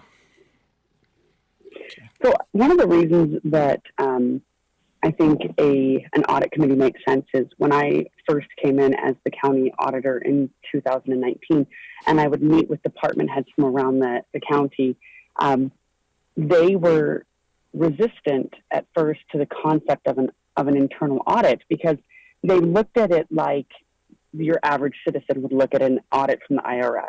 Like if the audit division came and said, hey, we're going to audit this area, they likened that unto a witch hunt taking place. And we worked really hard to create standard processes and standard procedures to say that we won't do any audit without first having an audit kickoff meeting with the department head. We've been working over the last year to develop a scope of work for all audits so that before the audit starts, we can discuss the scope of work with that department head, and then having an outline process. And this is just another step of that the internal audit division should really be a tool for the county to become better, a tool to help identify potential weaknesses and help us make them, help us fix those weaknesses and make them strengths. And so the idea behind this was that if you have one elected official that is basically appointing those audits, or even just the commission appointing those audits, then there's a potential for other departments to feel like they are witch hunts. But by taking the authority and spreading it out amongst multiple elected officials and putting it on a committee, then the hope is that people can better embrace this idea that the purpose of the internal audit committee is to help the county be better. So Amelia, can you give me some examples of internal audits that have done that? Made the performance better, and how that's gone. Yeah, I think one of the great ones is an internal audit that occurred right after I became the clerk auditor was in the motor pool division. And in the motor pool division, they were working off of an old spreadsheet on how they did maintenance on vehicles. And one of the things that we discovered in one of our audits is that because that spreadsheet was not updated on a regular basis, our records actually showed that we were doing maintenance on vehicles that we had sold, which we had sold the vehicles and we weren't doing maintenance on vehicles we had sold. We were actually doing maintenance on newer vehicles, but because of the process that was being used in the motor pool division, our records did not accurately show that. And so through the audit, we were able to identify that, and the motor pool division was able to change their processes to ensure that we had accurate records so that we could better account for how we were spending our time and our materials in the motor pool division.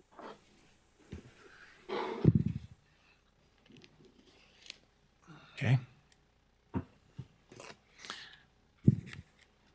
Any other questions? I'm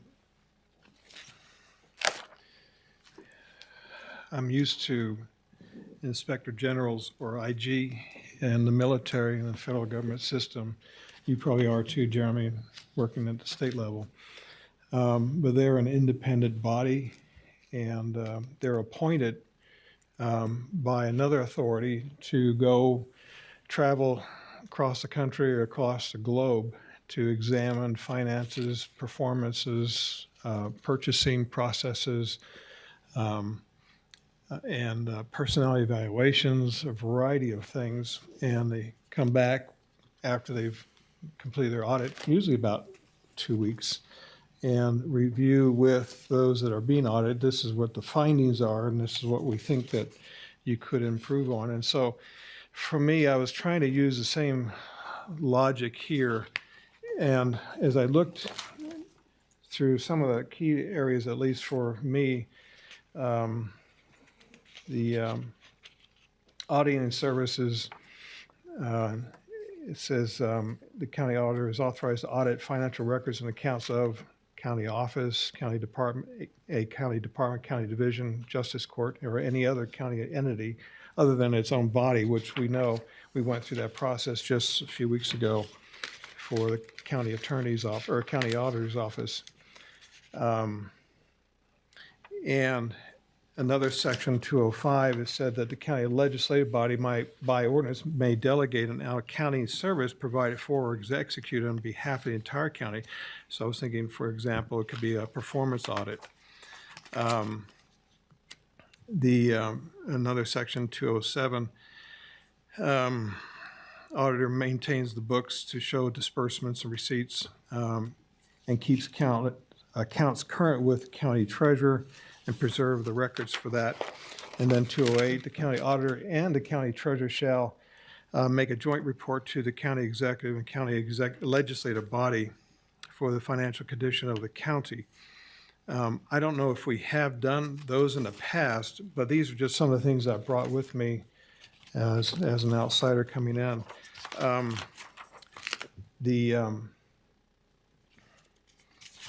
Something others that seem to relate.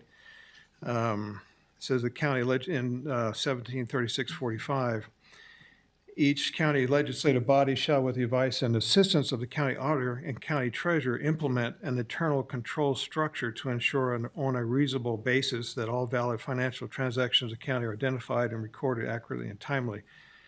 And it goes through a little short list of what those are. And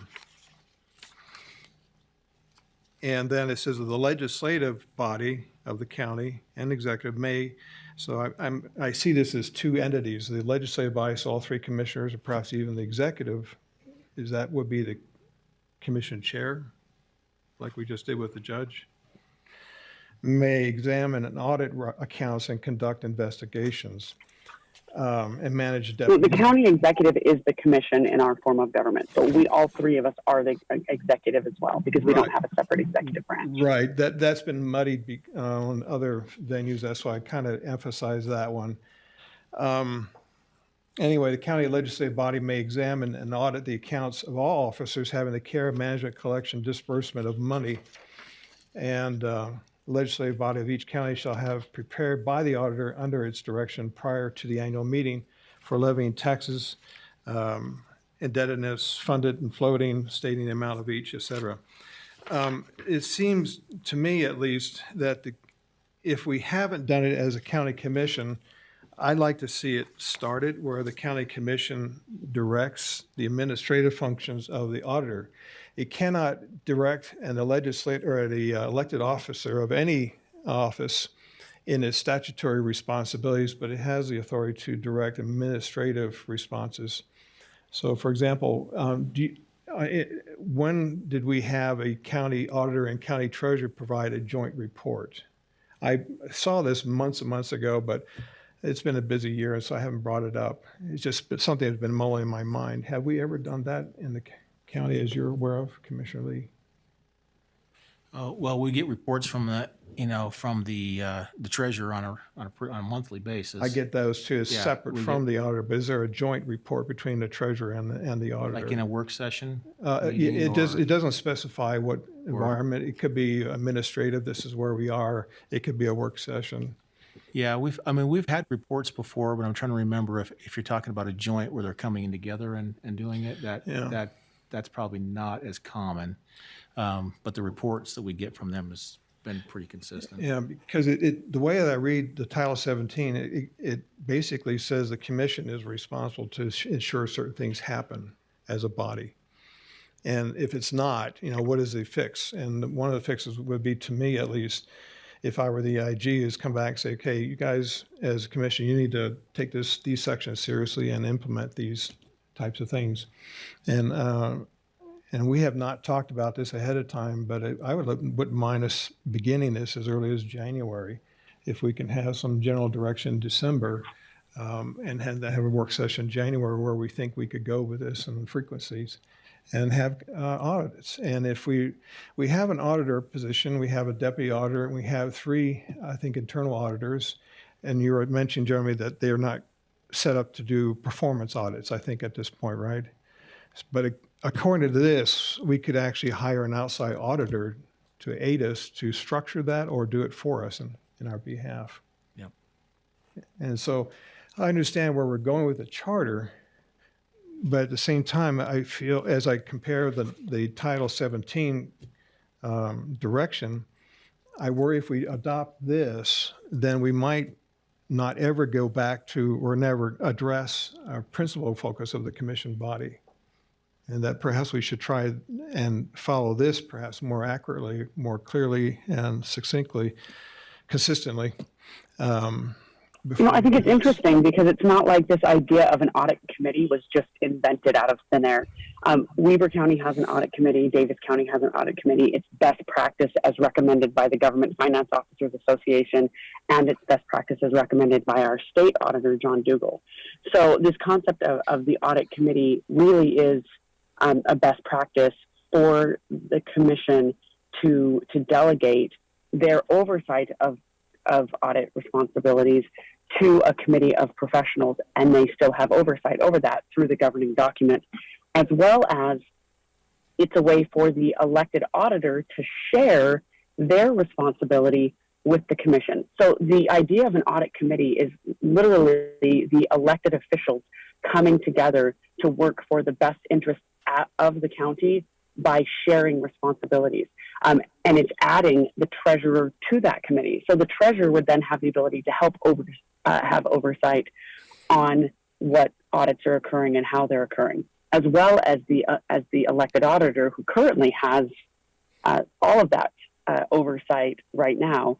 And then the commission would also be sharing their oversight. So this idea of the audit committee is really the treasurer and the auditor and the commission coming together, sharing that responsibility, and it's a best practice way to do that.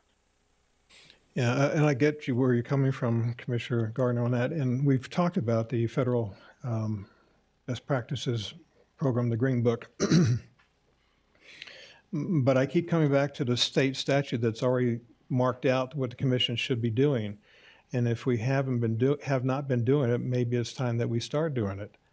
And right, and the audit committee is a way to do that. Right, but I think we already have an audit committee with an auditor, a deputy auditor, and 3 internal auditors. That's already a undesignated, but it's already an audit committee.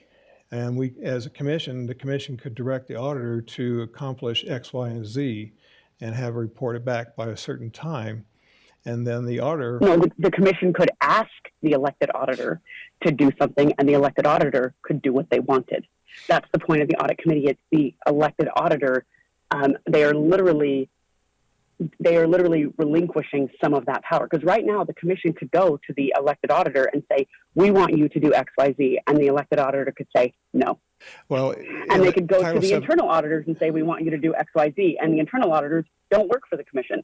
This is literally the elected auditor relinquishing some of their control to the committee that the commission oversees. Well, ultimately, under the state law, an elected official cannot relinquish its statutory responsibilities. The commission No, but they can delegate is it authorized to a committee. The commission is authorized to require administrative functions from each of the counties, elected and appointed department heads. So it does have that latitude. And we have not asked, as far as I know, in this current year, we have not asked. No, they have the ability, if the commission has the ability to hire an auditor to do those things, if the elected auditor doesn't want to. This has played out in other counties throughout the state. There's actually come to a point in other counties where there was a clash between the elected auditor and the commission, which is why it's a best practice to have an audit committee to prevent that. Because there are other places where this clash has come to fruition, where the legislative body, the commission or council wanted something, the elected auditor said no. The only other way to accomplish that was for the commission to hire an outside entity. This actually prevents that clash from occurring by everybody agreeing to delegate some of their authority to this committee. I don't want a elected official to delegate their statutory responsibilities. But again, the commission does So does that mean that the elected officials should show up at every meeting that they're appointed to and never send their policy advisor? Because that's delegating their responsibilities when they send a policy advisor to sit in the meeting for them. When you delegate someone else to represent you because you have a conflicting appointment, that's simply delegation. You're not giving away any statutory responsibility. In fact, the person that you send has no authority to vote in our absence, simply to provide the mind of the one that they're representing to the group, but it can't vote in the place of an elected official.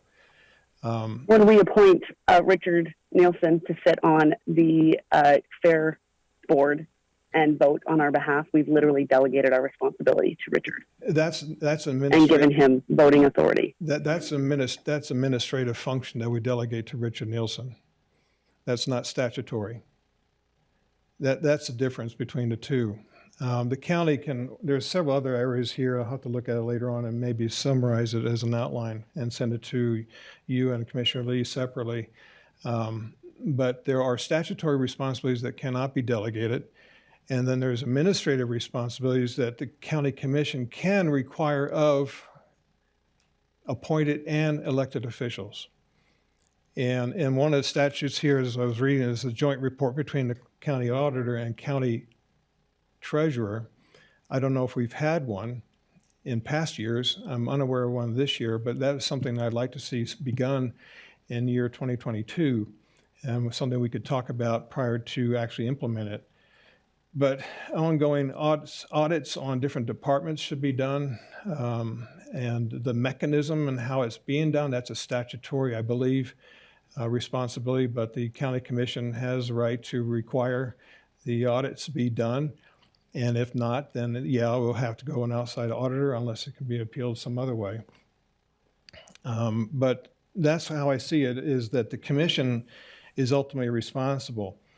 And for all the good that I felt that I received from serving with the federal government and the Marine Corps for 30 years, there are still some major holes in that structure. And local government, I think, does things better. And the state and federal often learn more from the local governments than they do from Washington, D.C. And so, again, that's why I came into this office with that in my mind, but I was unable to pursue it very far because there are other demands that I had little control over, and hope to do something this coming year. So my thought, at least, is let me build this outline that I had just described and send it to you and Commissioner Lee and your senior policy advisors, and outline my thoughts about this, and maybe hold any action on this particular agenda item until we're satisfied with the role of the county commission with the other department heads.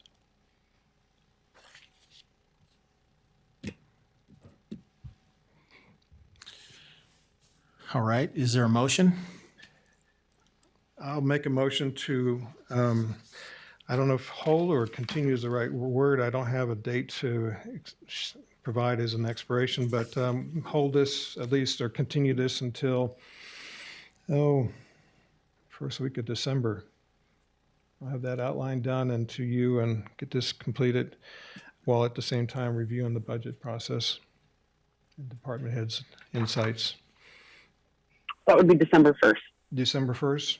So continue agenda item number 17 until December 1st. I'll make that motion. All right, I'll second that motion. Okay, I think got a that's agenda motion. item number 16. What's that? That's agenda item number 16. I'm sorry. Yes, number 16. I've got a motion and a second to continue agenda item number 16 till November 1st at that commission meeting. All in favor, say aye. Aye. Aye. Aye. That passes 3-0. Okay.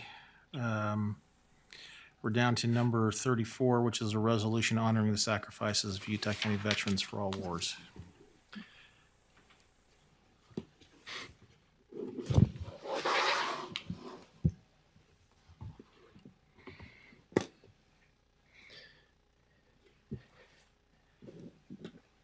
Given the enormity of wars, we tend to look at wars and are repelled by it because of what it does. World War II alone, since World War II until I think it was the early 90s, about 100 million people died. About a third of them were military individuals from all the different nations that participated. The other 60-odd million that died were due to starvation, disease, and other issues.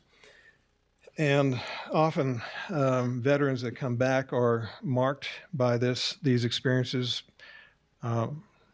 unfortunately permanently in many cases. And given that the 20th anniversary of September 11 had just occurred 2 months ago, November 11th is when we generally support Veterans Day. It's a national holiday. Some states set aside, some don't. Just the same thing for Memorial Day. But we have individuals who have served in the military who also serve in the county sheriff's department. Rough numbers say about 25% of the county deputies have prior service. That's, if you extend that out, that would likely reflect also in our city police and our first responders, fires, and medical, whole wide range of people there. But this resolution is to honor the sacrifices of all Utah County's veterans from all the wars that they participated since World War I. And I'll go ahead and read this resolution at this time. It says, whereas Veterans Day is a U.S. holiday established in 1938 and is dedicated to American veterans of all wars and occurs every November 11th, Memorial Day, held on the last Monday of May, was established to remember service personnel who died in action. We have a retired Sergeant Major, which is the most senior member of the enlisted side in the Army, with us in the very back row. He's also our VA coordinator for the county, a volunteer. Whereas in 1918, on the 11th hour of the 11th day of the 11th month, an armistice, or temporary cessation of hostilities, was declared between the Allied nations and Germany in World War I, then known as the Great War. Whereas in November 1919, U.S. President Woodrow Wilson proclaimed November 11th to commemorate Armistice Day. With the end of the Korea War, Armistice Day was renamed as Veterans Day on June 1, 1954. World War I left 9 million soldiers dead and 21 million wounded, with Germany, Russia, Austria-Hungary, France, and Great Britain each losing nearly 1 million or more lives. Of that number, just 116,516 American soldiers were killed in action who participated in those battles, with at least 5 million European civilians who died from disease, starvation, or exposure. Whereas since World War I, Utah soldiers, sailors, Marines, Air Force, and Coast Guard personnel have served in many foreign lands to defend hundreds of millions of people they've never known during World War II, the Korean War, the Vietnam War, the wars in Iraq and Afghanistan, and numerous other conflicts to repel and subdue international horrors. Whereas in all wars since World War I, nearly 625,000 American personnel have died in defense of people in other countries. And whereas American veterans of foreign wars continue to live and serve in every field of labor to better their homes, churches, communities, schools, and businesses, including all fields of law enforcement, state and national defense, and in medical professions, most of whom prefer to living out of the spotlight. Now, therefore, this county legislative body of Utah County, Utah, recognizes and commends and honors the selfless dedication of fellow Utah County citizens displayed through their heroic actions in military service, both in war and in peace. Remembers the bravery and critical contributions of men and women in military uniform, particularly those from Utah County since World War I. Observes November 11, 2021 as a day of service and remembrance, with expressions of gratitude to all military personnel, active and reserve, those no longer in uniform and those retired, and for their family members, and calls upon elected officials, employees of Utah County, and all Utah County residents to provide expressions of thanks to veterans. Number 4, it commemorates the week of November 7 through 13, 2021, with displays of the United States flag and military service banners in and around county government buildings and homes, visiting monuments, attending remembrance services, and engaging in community service or other charitable activities for the purpose of remembering and honoring Utah County men and women who gave away years of their lives in defense of peoples in faraway and unknown lands from the horrors of threatening countless innocent lives. And in tribute to Utah veterans who rose to service in response to calls from the United States of America to come to the defense and aid of people in foreign lands and in defense of the United States since World War I and in the years that followed. And for veterans, their families, and communities throughout Utah County are supported in its display of solidarity in remembrance of their hardships and sacrifices, and for the spirit of unity, service, and compassion. And for Thursday, November 11, 2021, throughout the day, in memorial activities and displays, including the staging of military and law enforcement vehicles at the historic Utah County Courthouse, with military support programs, history, recruiters, and the sharing of experiences and constitutional liberties and principles at county locations. Resolved and proclaimed and ordered this third day of November 2021. Again, it's given what happened 20 years ago, it brings home that liberty, individual liberties, are a scarce commodity in the world. And constitutionally rooted liberties is the first ever to be discovered in this country. All others has been bestowed upon them by kings and by presidents, by others. It's a temporary, fleeting thing, but never in the history of the world, at least that we know of, has constitutional liberties been written in stone, so to speak, and all the world admires and wants. And for the veterans that we thank and want to remember their service for defending the external part of the country, it's up to us as citizens now to defend and support her heart. So that's why I wanted to propose this today. Okay, any comments to it? All right, a motion? I'll make a motion that we adopt agenda item number 34. I will second that motion. Got a motion and a second. Recognizing the resolution as stated number 34 on our agenda. All in favor say aye. Aye. Aye. Aye. That passes 3-0. Okay.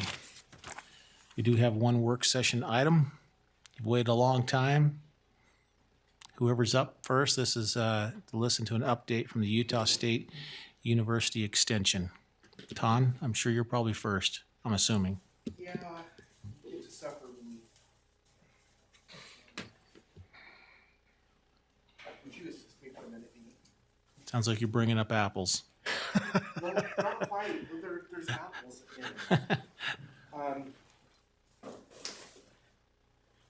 Ton Bettis, Utah State University Extension. I'm also a resident of Santa Quinn. I'll get started in just a moment.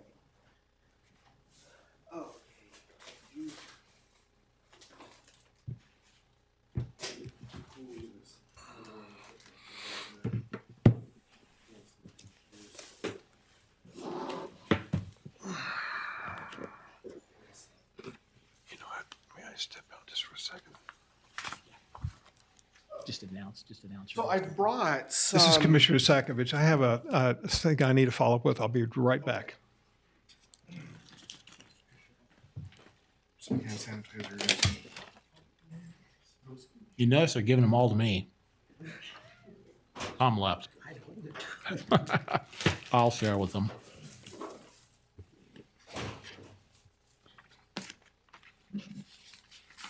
Wow. It's like a feast.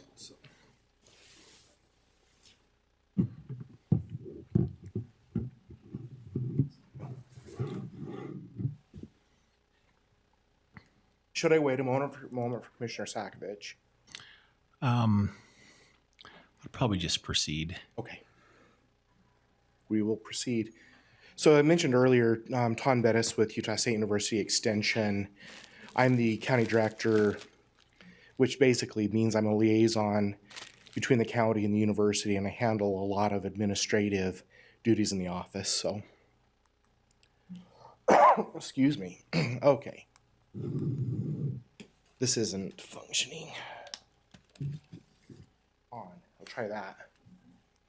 Okay. Oh, I just kicked myself out. Okay.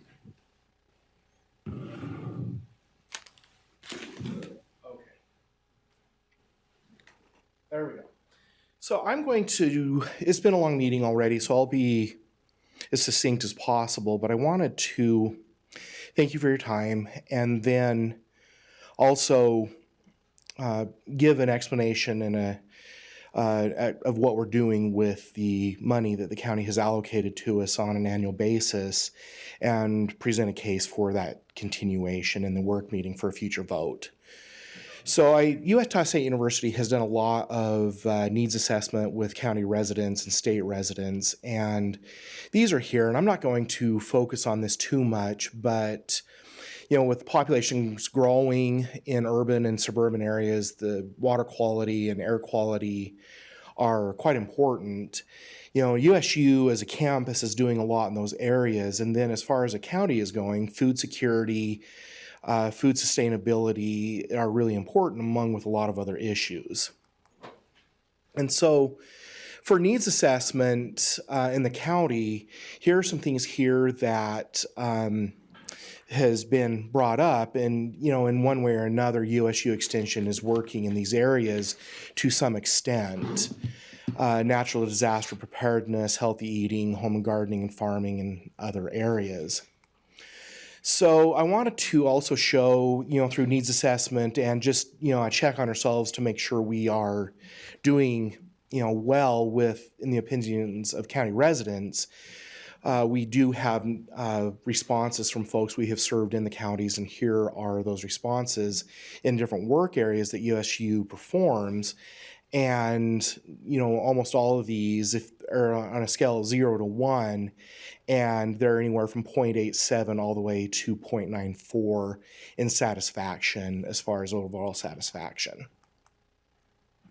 For Utah County, quality and relevance of information provided by Extension was rated at 0.88 out of 1, usability 0.94, and then trust 0.95 out of 1, and then overall satisfaction 0.95.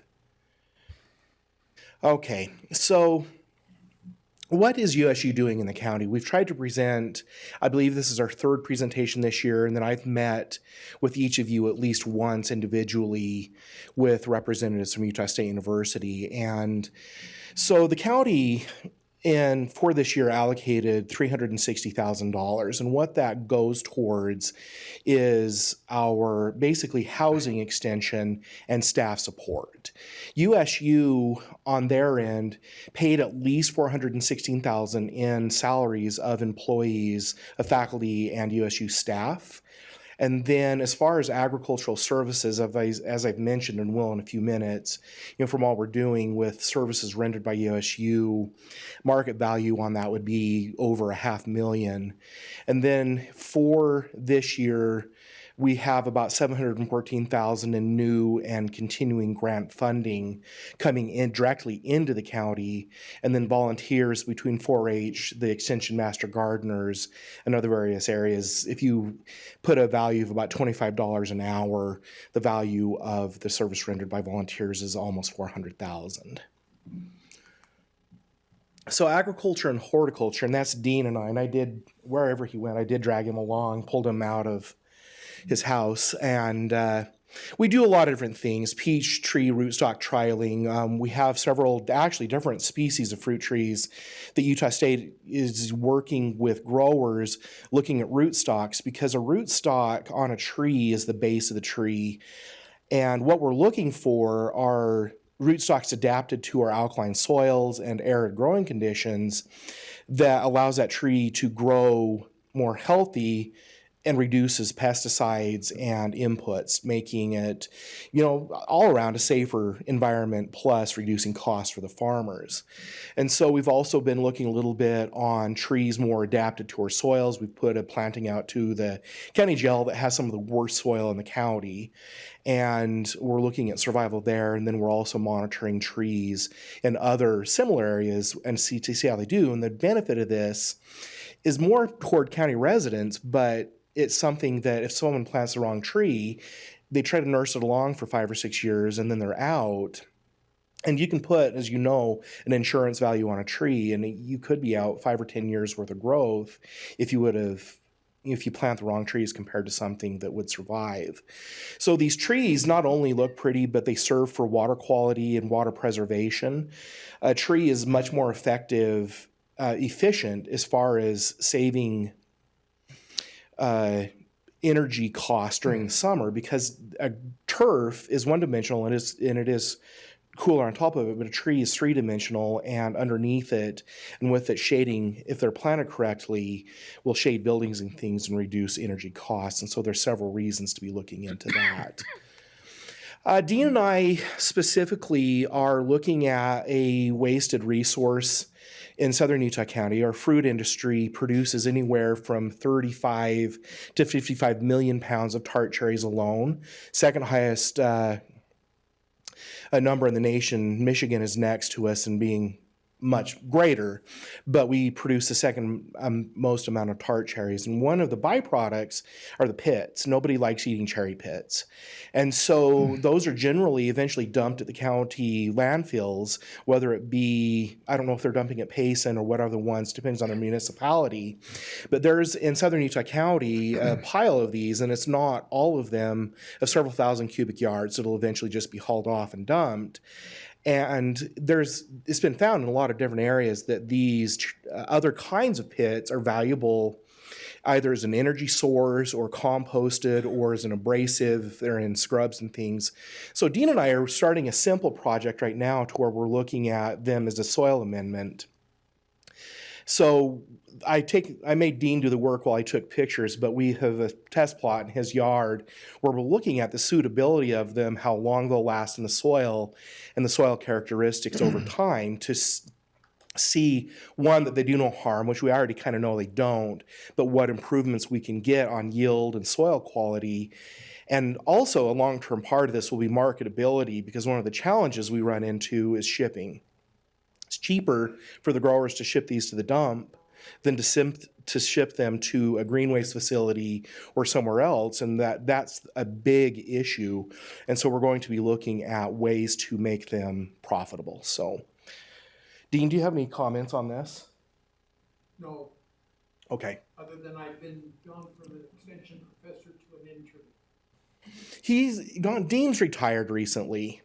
And so he I guess he is not really an intern. He's emeritus status. So, okay. So for total budget requests, and we'll get into more a little bit later, as far as our $360,000 budget, our fixed costs are $279,400. So that leaves us roughly $80,600 to work with for programming.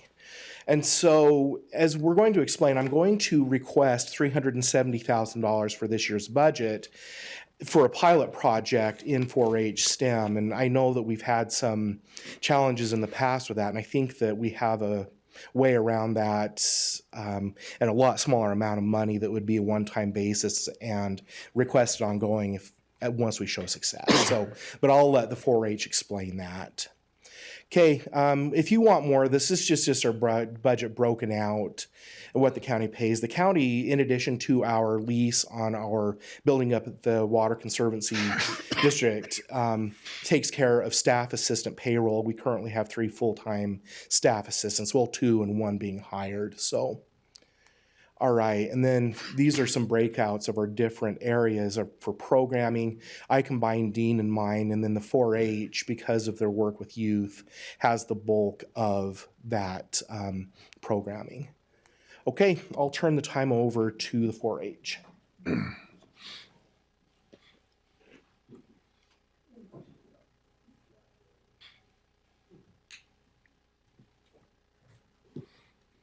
I'm Melanie Ogan, Youth Program Coordinator with Utah County 4-H. I'm Heather Thompson, Youth Program Coordinator. She's a new partner in crime. So this is just a quick overview of what is 4-H for those of you who just need a little refresher. I'm not going to go into too many details there. Oops, wrong way. Got to hold it the right way. There we go. Quick overview, some of the areas that we're focusing on within the 4-H is we started a pilot library outreach program in Salem City this summer, which we'll talk about a little bit more.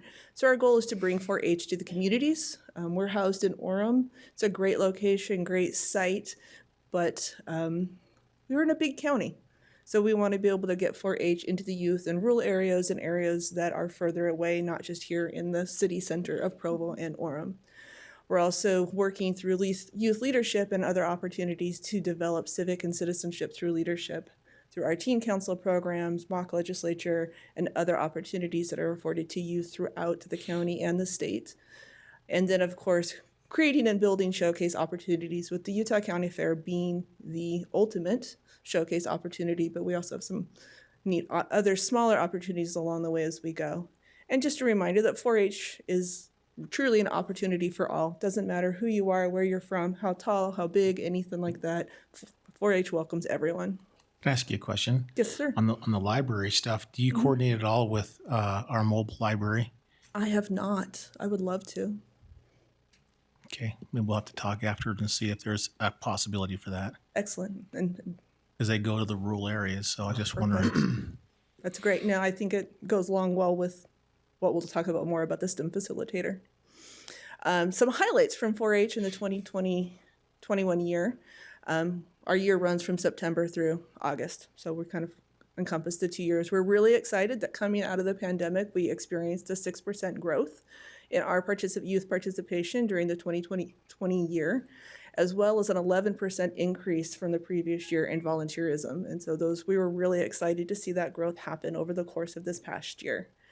We were awarded a grant from Facebook, which we used to facilitate STEM learning opportunities this summer, and are continuing with a couple more obligations that we hope to roll out before March of this year. We feel that some of this growth has come from increased opportunity. We are also coordinating and collaborating with the Wasatch Home Educators Network. They are sponsoring a 4-H club in collaboration with us, which is just getting going, but it's going well, as well as building other community opportunities with 4-H dog clubs and archery clubs. And Heather's working on some new things moving forward, specifically to reach the youth in our urban area, which is an urban ag club, for youth to be able to do backyard chickens or animal-less programming. So we're excited to get that kicked off here in the next couple of months. And we've been focusing on community outreach, trying to expand 4-H beyond just the known to get it out there into the community. And some of that is outlined there on that slide. I was also asked to speak about our mentoring program overseen by Brandon Summers. He is our coordinator for that. That is an OJJDP grant-funded program serving youth in the middle grades. He's basically wanted to let you know it's going well, it's going great. They're partnering with Title I schools. They're getting a lot of referrals. They're working with youth. He feels that things the past year went extraordinarily well coming out of COVID as well. Serving completing over 14 family events during the 2021 year, serving 100 to 150 people, and meeting the needs of at least 221 at-risk youth. And so that's a lot of youth that they're connecting with and making a difference with. He recently did a retrospective survey of the mentoring program of those involved and noted that 85% of those who have participated feel that they truly feel cared about, like have a sense of belonging. 78% found more confidence in themselves, and 96% felt that they had learned a new skill through the mentoring program. That's part of that $600,000 grant that Correct. it takes care of everything below this. Correct. Okay. Thank you for that. That's Absolutely. huge. So a little bit more about the library situation. This is really exciting. We were able to hire on a young man, a former 4-H'er. He's now a BYU engineering student who has been facilitating these experiences for us. We really wanted to look, this was our first outreach into how do we reach communities where parents and children don't have that opportunity after school or to be able to come to our 4-H office, driving 45 minutes, 30 minutes to us for this experience. So we flipped the model and took it to them. I've reached out to the librarian, and she has shared that she has seen repeat youth coming on a regular basis. They're really getting met. And we're not just serving the city of Salem. She says youth from Elk Ridge, as far as the southern parts of Spanish Fork, are attending at the Salem City Library on a regular basis as well. So we're really, I know it's a small reach, but we're excited about the opportunity and the success we've had thus far. Just to kind of share some of those successes, anecdotal impacts that we've received from the youth participating. I'm just going to read the middle one. They're long. And one youth had shared that it was cool. I really liked how Joseph made it so fun. It was really cool because we were having fun, but actually learning at the same time.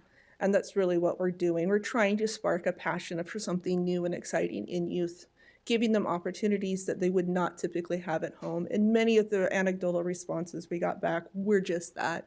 Parents noting that my child never would have had this opportunity. They're coming home and they're searching and Googling things about science, about STEM. They're not just playing video games. So that's what's really exciting. You can see just some of the fun activities we've been doing. We did problem solving, critical thinking, wind power. Oh my gosh, so many things. Anything covered STEM, it's happened. So this is what we want to be able to repeat in other libraries, but using this model as a viable model to replicate in other locations, whether it be through the mobile library, which I'd love to talk more about, or in other locations throughout the county as well.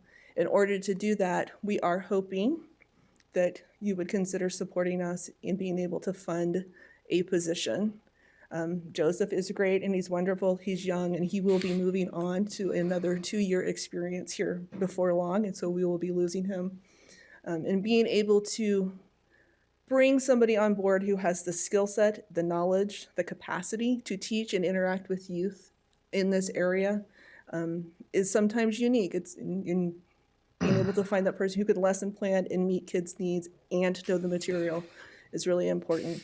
USU has demonstrated that they will also match that funding request as well. So that's where we're at with Utah County 4-H. Oh, I forgot he left this in here. We've talked about this before. Just a quick, I'm going to skip forward, just an overview of the highlights of an engagement survey we've done and shared with you before, just as a reminder that we feel that we're doing well and we're continuing to grow and thrive throughout the county. Any questions? What thoughts does she have What thoughts do you about all have, this Heather? programming? What have you seen from it? I deal specifically with the ag programs. Mm-hmm. And I think there's nothing flashy about a stock show, I'll be honest. But the impact that it has on the youth, because it's a process of learning. When they have to be responsible for that animal, it makes them responsible for something bigger than themselves. And so there is a community that's built into the stock show, into the horse program. It's the same thing, but just the impact, you might not see it if you were to just look at the kid showing the animal, but it's an impact that's going to far exceed them out of that show ring. Thank you. Yeah, teaching those life skills, career skills. That's what we're looking at trying to do. Getting youth excited to study, to learn, going to college or apprenticeships to become contributing members to our community. Nothing better than ag. Not at all. Anything else? Awesome. Thank you. Thank you. Thank you. Excuse me. Bad timing.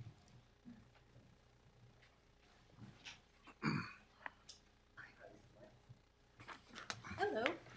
Hello. Hi. My name is Gabby Mirza, and I work with the HEART Initiative. It's the Health Extension Advocacy Research and Teaching Initiative with USU Extension. So I wanted to give a bit of information and some highlights about what I have done, or what the HEART Initiative has done since the last time I presented to you all. In the last meeting, I shared our annual reports from the past 2 years. And so you got to read that information. I know we had some questions and some discussion about what the opioid epidemic, kind of what the opioid landscape looked like in Utah County. So this is kind of the what's happened since then, I guess. This is probably really hard to see. And for if people are still joining over Zoom, but we're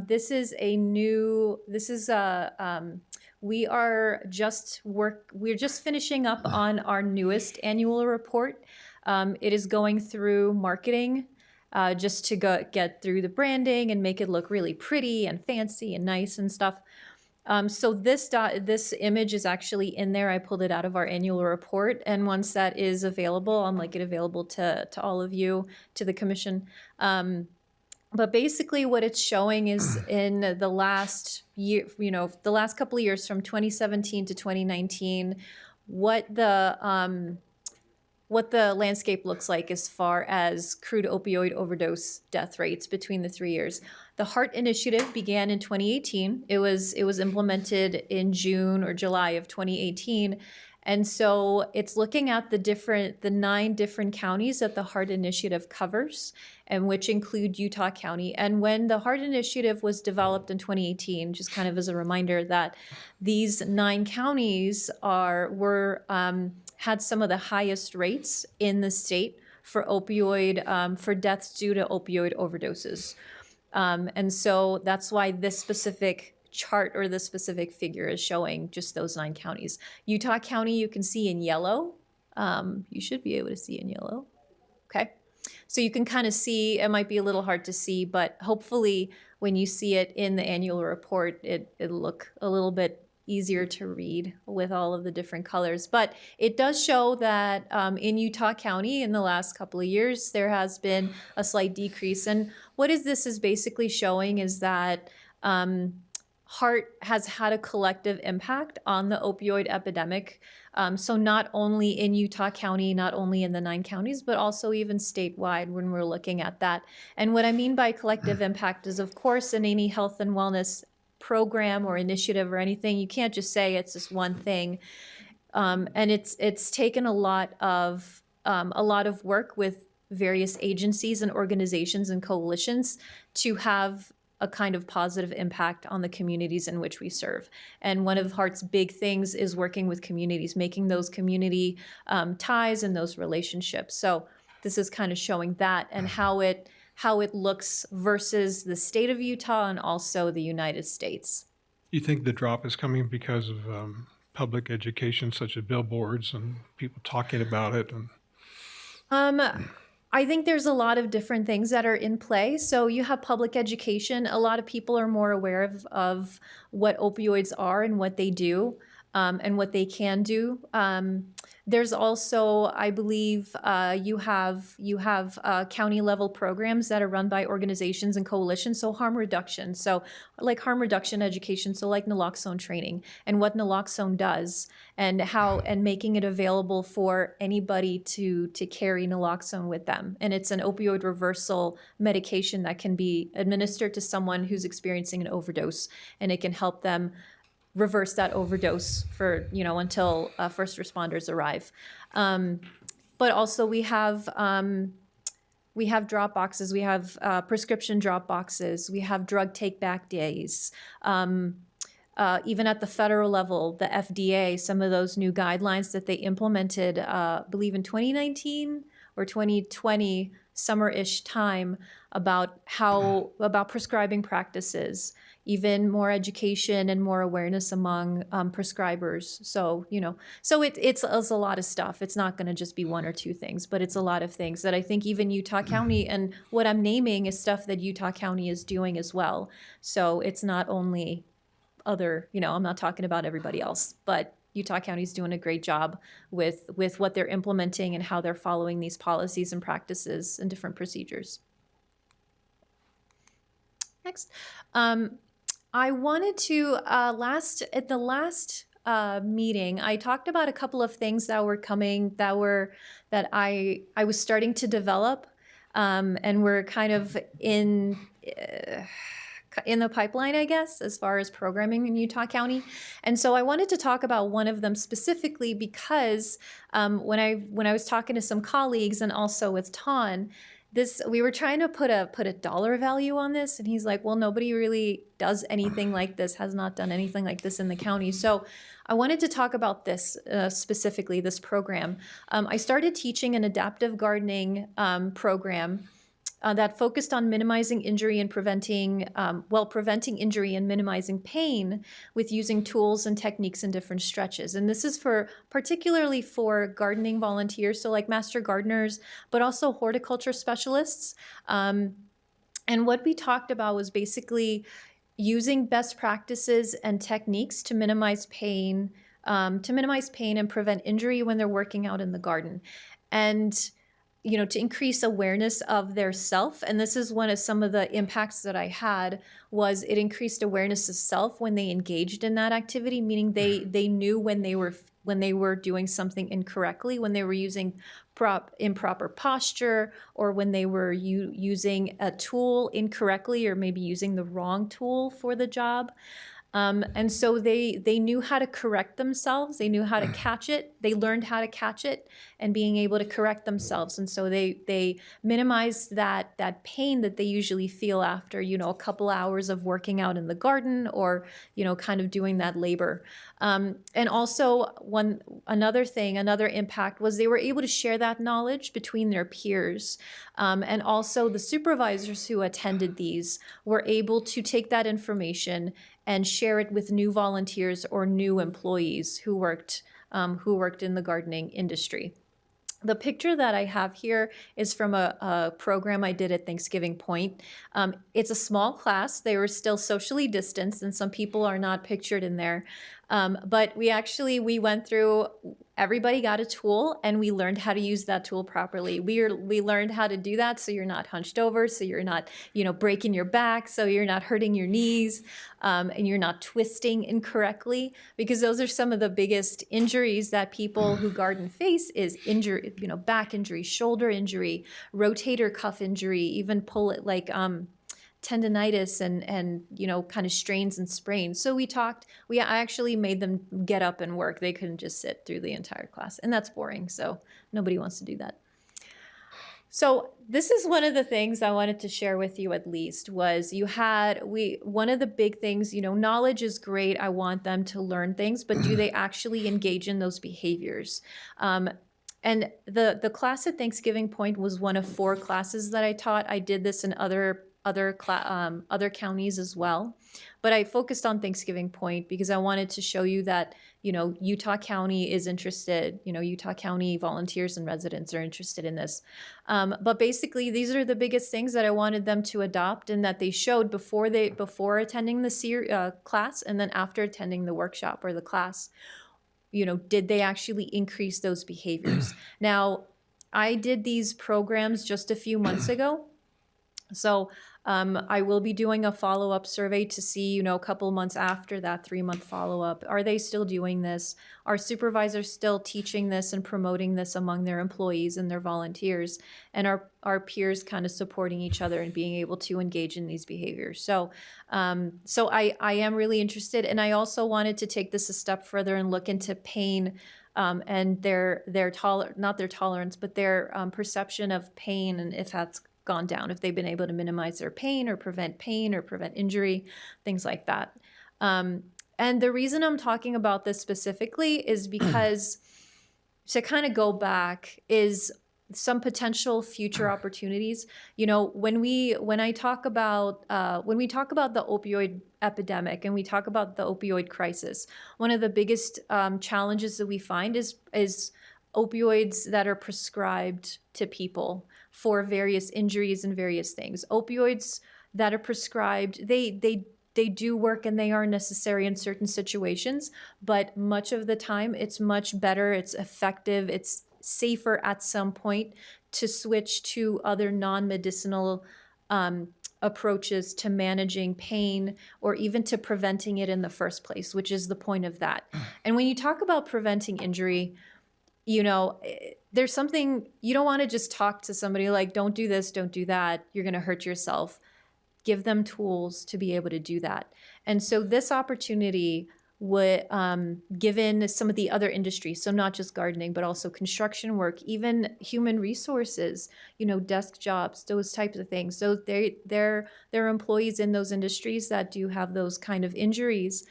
And so talking about being able to provide a program like this, teaching them those tools and techniques and strategies and those best practices to be able in those labor-intensive industries or in those injury-prone industries to have an impact on health outcomes, and even working with human resources to see about insurance claims. What kind of effect does it have even on insurance claims?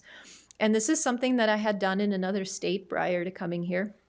I was with University of Florida Extension for 9 years, and we had done something similar. And so we started implementing this with that county's human resources department, and then I left. So couldn't really, but we did see initial outcomes that were positive with that. So I would like to bring it to this county because I do know that there is a large There are industries, popular industries in the county that focus on construction or mining or even gardening and things like that. So that's pretty much that was it. Before we go on, do you have any questions for me? Kind of flew through that, but.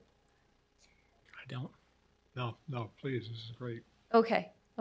Thank you so much. And I will turn it over to Cindy.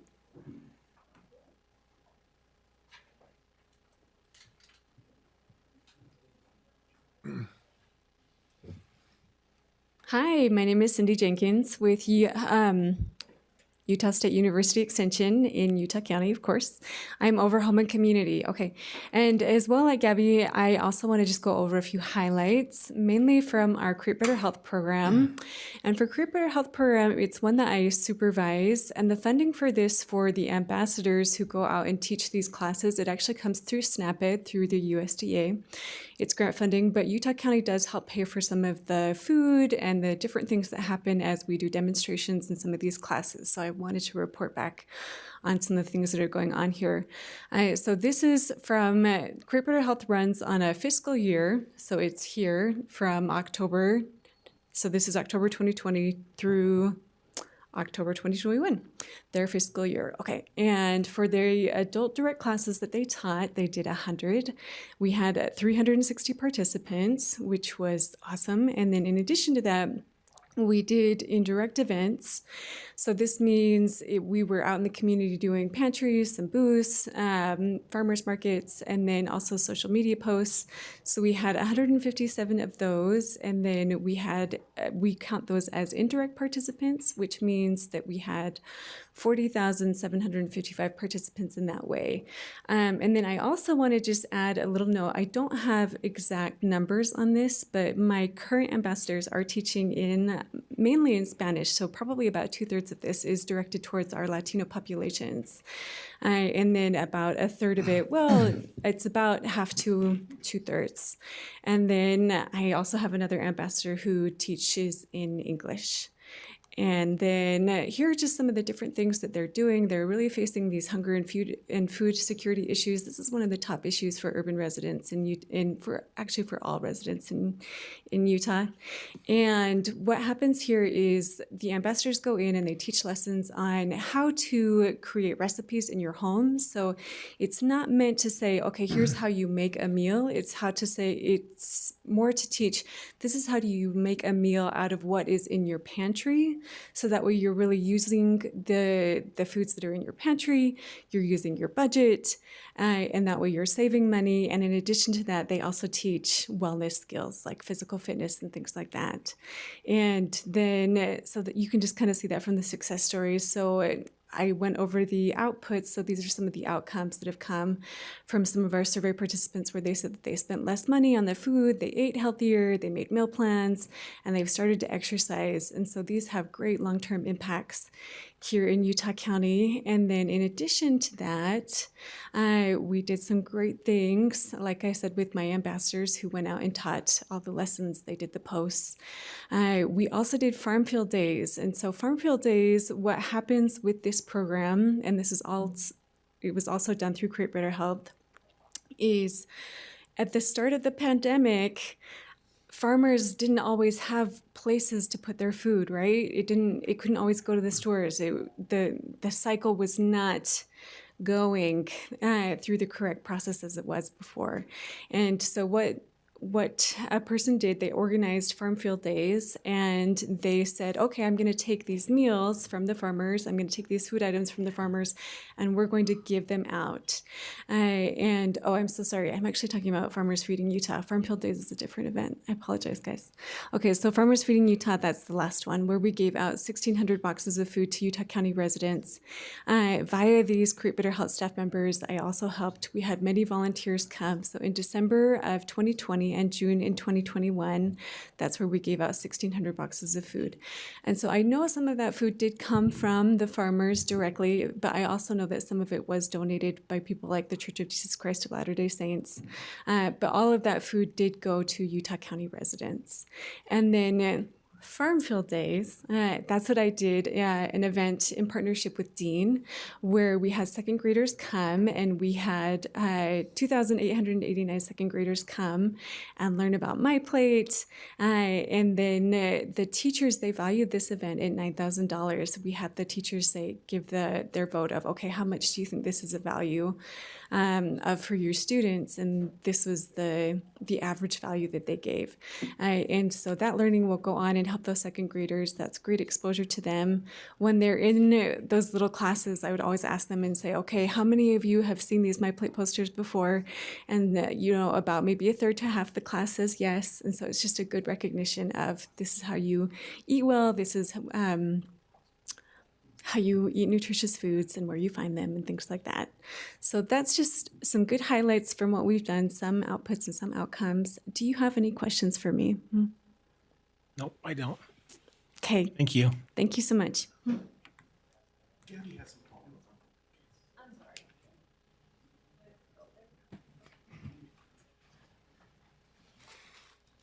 I'm sorry.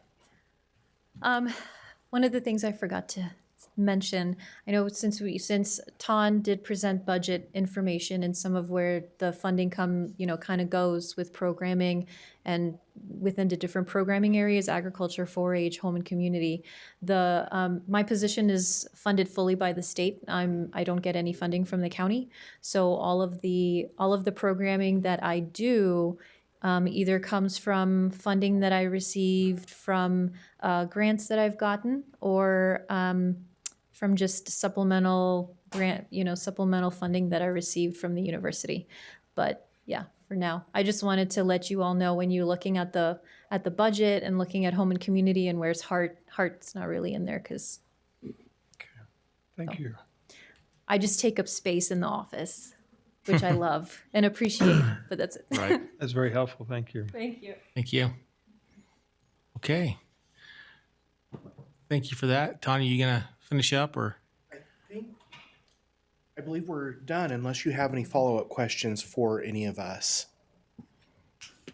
Nope. Thank you for these. I'll have to open up the apple cider donuts to anybody who wants one. Just come up afterwards. Why does he get all the donuts? Well, he doesn't. I He was wasn't just here, I sitting there know, but- when. So the donuts and the apple cherry drink, I wanted to bring those in because they're products of Utah County only. And I can't claim that USU is all encompassing or anything, but a lot of the reason those local products are there because of USU monitoring and orchards and helping on those farms. And this is a contribution from USU as an output and an outcome of what we do. So, and they taste good. Well, I'll to compensate, I'll give the cherry pits to Commissioner Sakovic for the donuts. I've got enough. I have enough helping. I think there's a little bit difference here. So I neglected to pass these out. These are All just right. some we surveyed commissioners across the state on needs assessment. And then another that was interesting. Rain barrel use as part of water conservation, how to make it. thank you Okay. very much. Otherwise, I think we're finished. Commissioner Gardner, do you have anything? I don't see her on there Okay. now. All right. Thank you. Okay, thank you.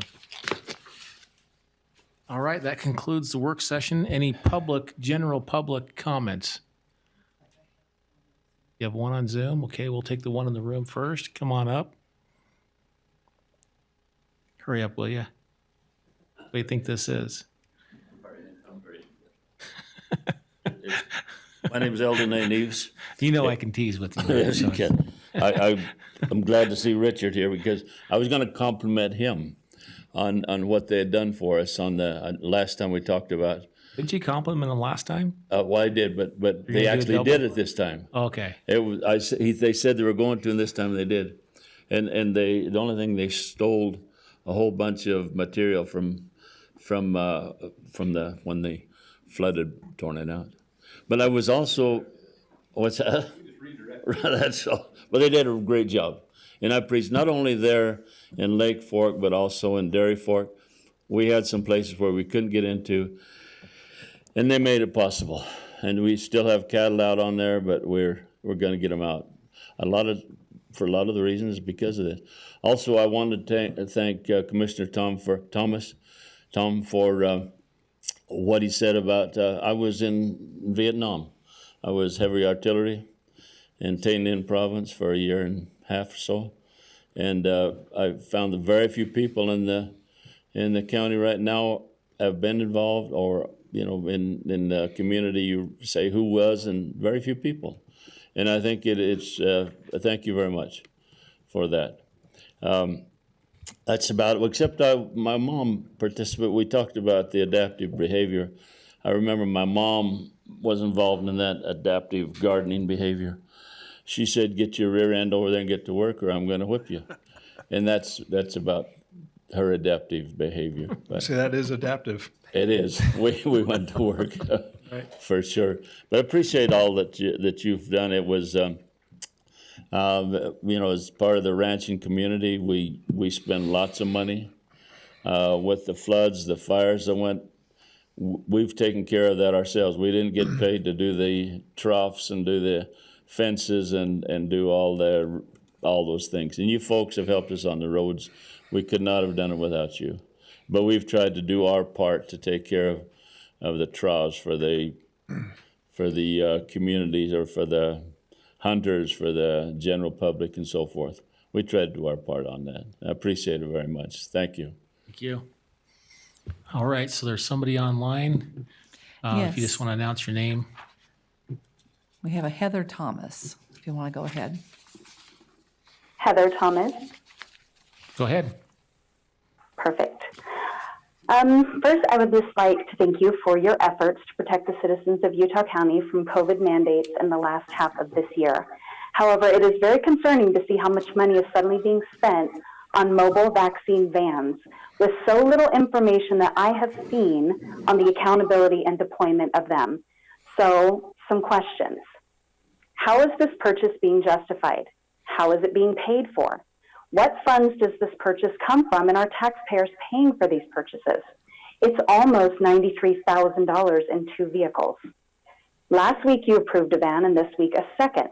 How long do you plan to have use for these mobile vaccine vans? How many more vehicles are potentially going to be purchased? Who will be outfitting these vans, and where will they be stored and maintained when not in use? Who is in charge of deploying these vaccines?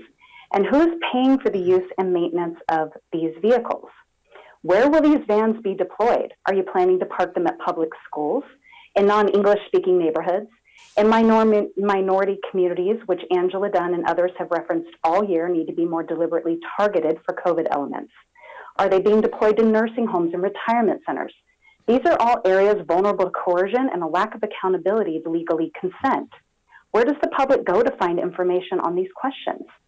Are you also going to be using the tent sites and the mobile van vaccines for monoclonal antibodies to deliver early preventative treatment therapeutics?